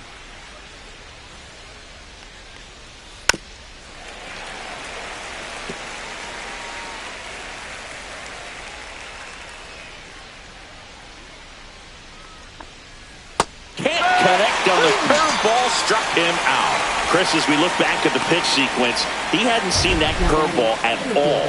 How tough is it to adjust to something like that with a bunch of break when you haven't had a look at it yet? Yeah, I mean, you're dialed up for something firm. You never want to take a called third strike as a fastball, so you're going to be a little anxious before you recognize the pitch. And right there, clearly didn't see what was coming. Taylor, the next to hit, takes ball 1.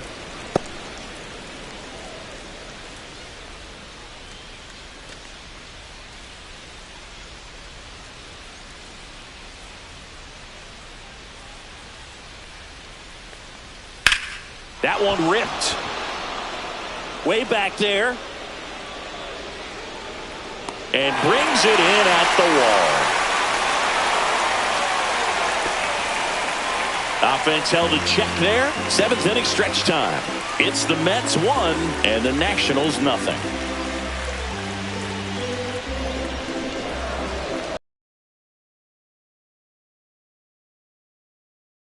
For the 7th, now the left fielder, James Wood.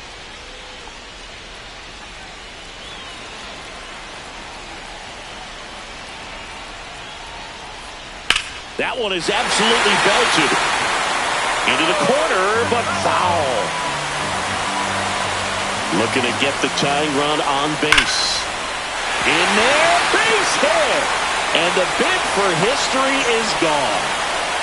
He made a great run at it, Boog. I mean, he had their hitters off balance for the entire game up until this point, and maybe he didn't get all the way to 27 outs, but he deserves a lot of credit. Yeah, really fantastic effort. Gave us all a great show, and now we'll see what's left for him. No outs, runner at first. Here's Nathaniel Lowe.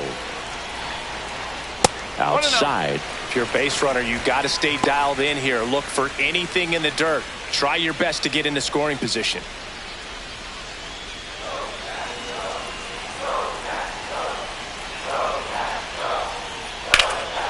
Late swing, foul to the left.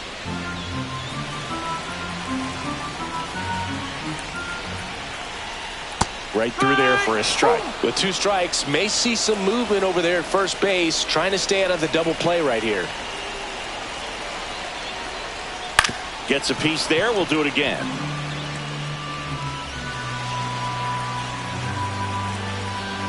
And a ball and 2 strikes. Battling here as he fouls it away.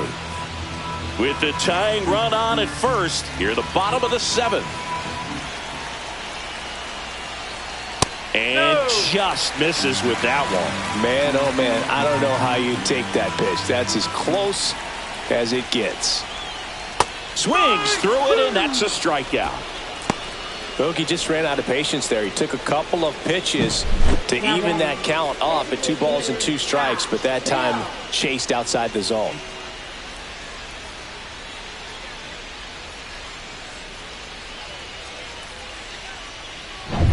Josh Bell at the plate now. Runner takes off. That's in for a strike. Throw to second, and he's out. Outstanding job behind the dish to catch him right there trying to steal. Really quick catch and throw, set up with great footwork. Man, he popped out of that crouch, threw a laser down to second base. Nice job. 0-1. Comes up empty. That's strike 2. 0-2.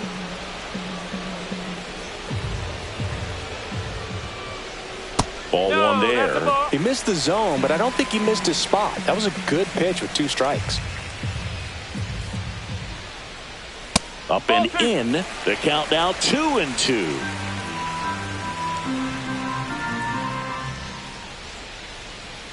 Got him. That's his 9th strikeout so far. Nothing doing for Washington. They trail here 1-0.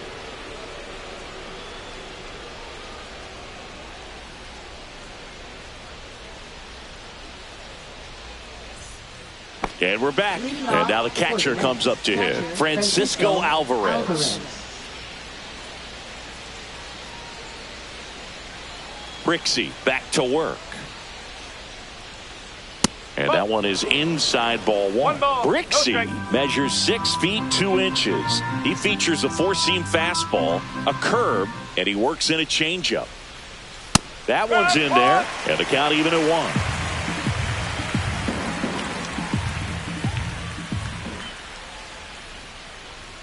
Just missed. That's a good pitch there.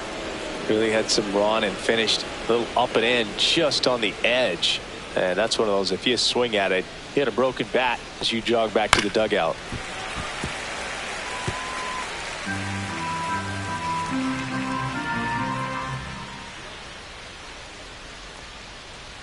Struck him out swinging. Pulled the string of a changeup. 3rd time he struck out in this one, and definitely an individual performance you want to flush. He just hasn't looked very comfortable up there. Just one of those days. But when you're still winning the ball game, at least you can focus on doing your part to maintain that lead and getting that W. Here's the second baseman, Luis Angel Acuna. Line drive, makes the grab, 2 down.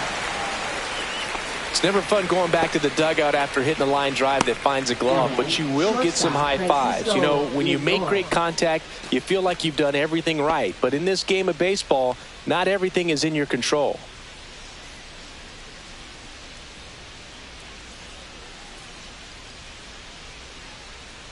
Lindor stands in here, takes ball 1 low. 2 down, nobody on, and we're in the top of the 8th. On the ground, right side, and foul ball.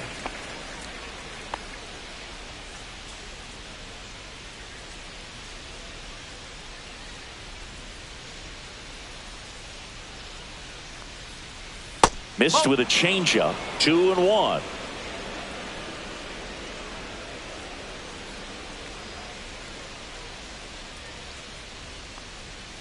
Pop foul out of play off to the right.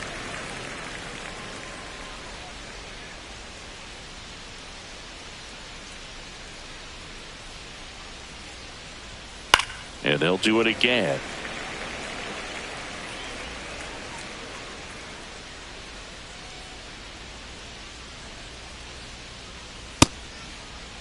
started to go after it. Now a look down to third. He did not go around.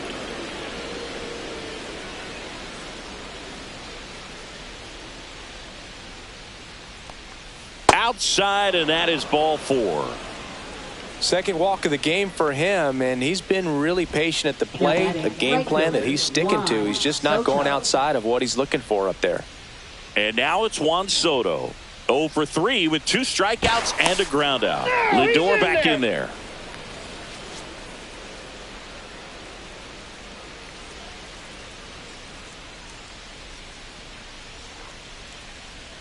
And that drops in for a strike.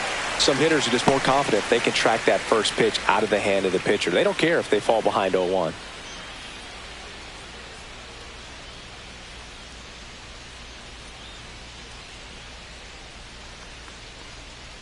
And a big swing and a miss.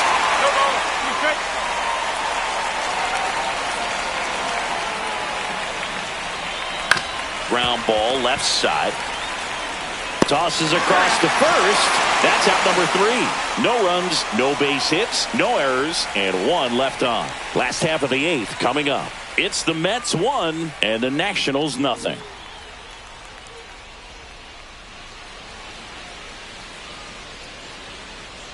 Taking over on the mound for the Mets, A.J. Minter. These are the spots relievers really make a name for themselves. Late and close. There's not much margin for error, but at the same time, there's a reason they're put in these situations. Well, 1-run game up now for Washington. Luis Garcia.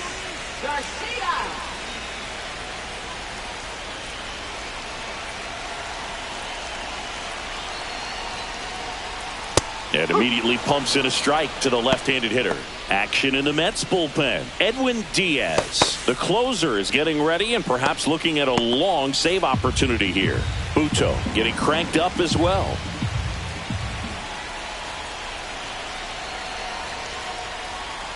Swings through that one. Oh, it's him.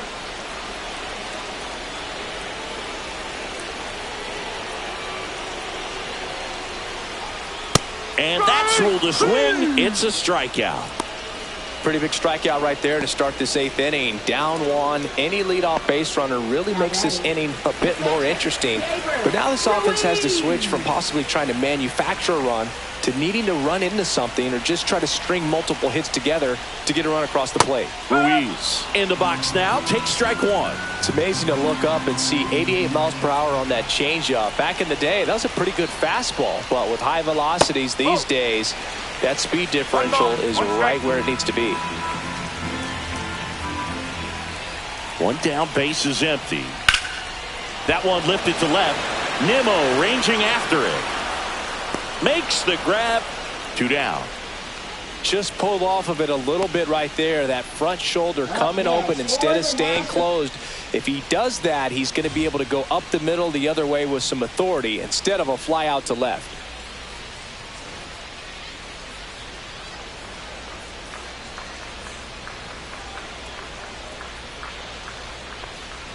First pitch just misses. 1-0.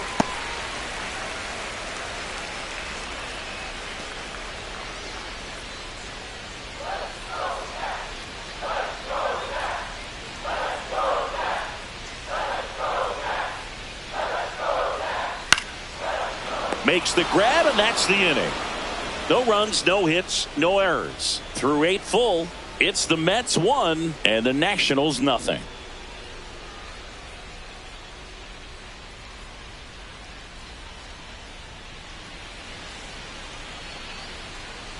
New pitcher coming on, the veteran, Derek Law. Just trying to keep this one close here, and this is where a bullpen can give their players a chance to fight back into the game. And stepping in for New York, Mark Vientos. Third baseman, Mark Vientos.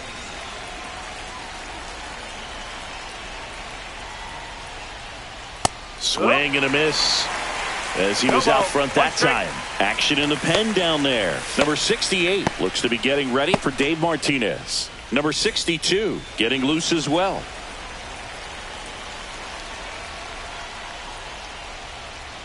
Cut on and missed 96 with that fastball.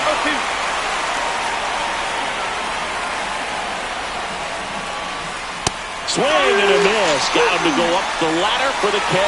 Well, we saw a solid effort out of their starter, and the bullpen is following suit. It's just a good day as a manager or as a pitching coach when you can hand the ball off to multiple arms and get stability from all of their performances.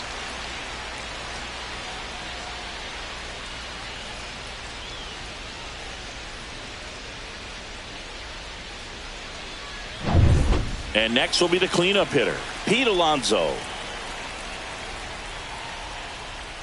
That misses the zone, and it's 1-0.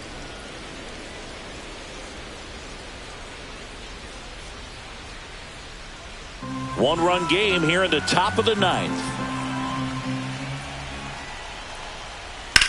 That's out to center field. Young has a beat on it. And there are 2 outs.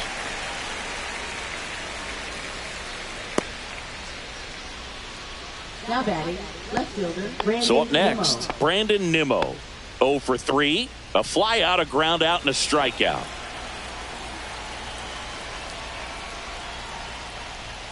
And that's a little bit high. And that's ball 1. Not looking like they'll be adding any insurance runs heading to the bottom of the ninth, so it's going to be on the bullpen to hold this lead. That one pushed to the left and foul.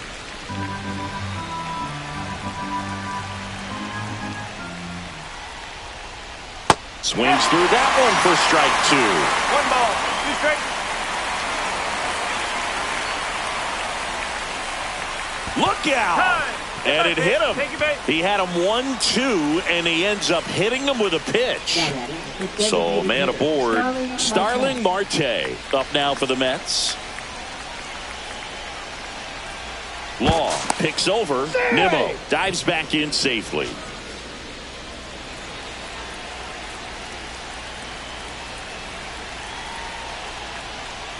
That finds the mark on the inside corner.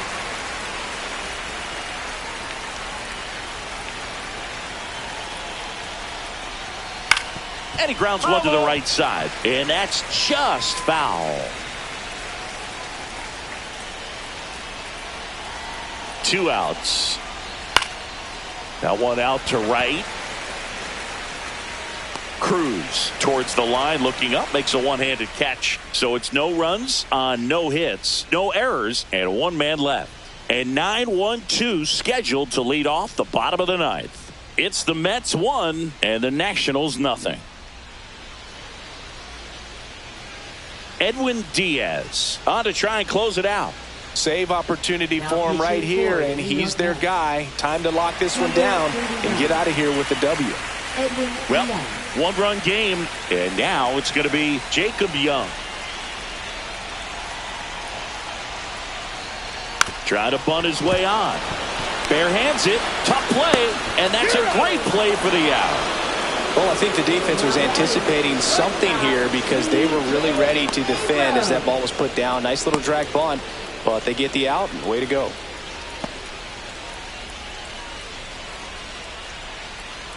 Digging in, C.J. Abrams. 3-pitch strikeout last time up. Got to put up more of a fight in this one.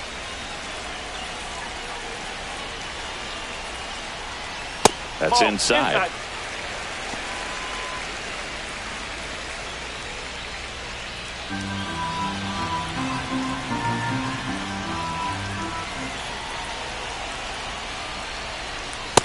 No, that's a ball. 2 balls, no strikes.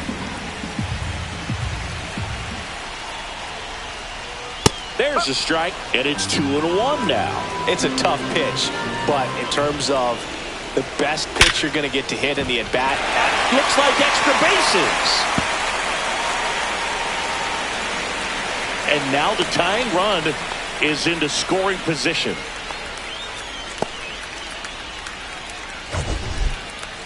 We all saw it was hit hard, but how hard was it, Singy? Statcast is here with the answer. Yeah, Boog, it says the exit velo was 113 miles per hour, and it looked every bit of it, didn't it? I mean, just an impressive swing of the bat, and clearly he saw it out of the pitcher's hand, no problem. And now Dylan Cruz. And a first pitch fastball is in for a strike.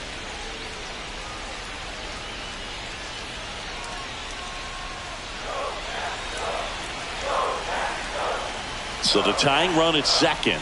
Inside, just missed.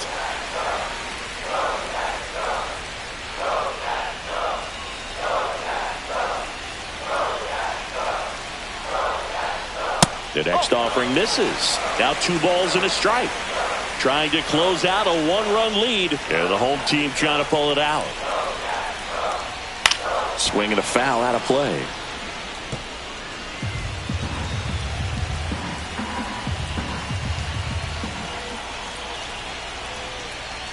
Next pitch misses way outside. James Wood in the on-deck circle, hoping to get a chance to make a big impact here.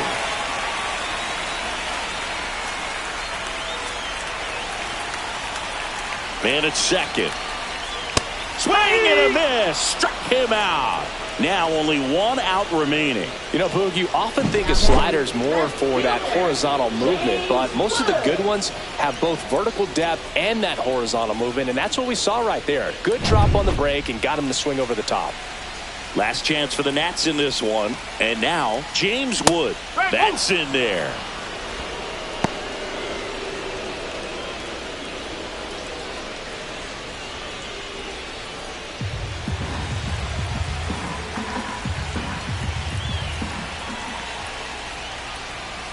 Swing and a miss. 0-2. Well, he knows they don't want to give him anything to hit, but when you've got opportunities to drive in runs, you've got to expand the zone. He's capable of going out there and doing damage with it. Diaz is just 1 strike away. And the 1-2 misses to even the count.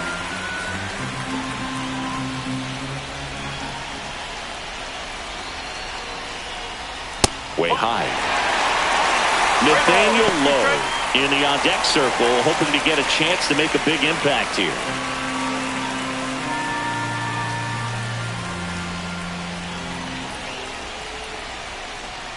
Got him, and that's the ball game.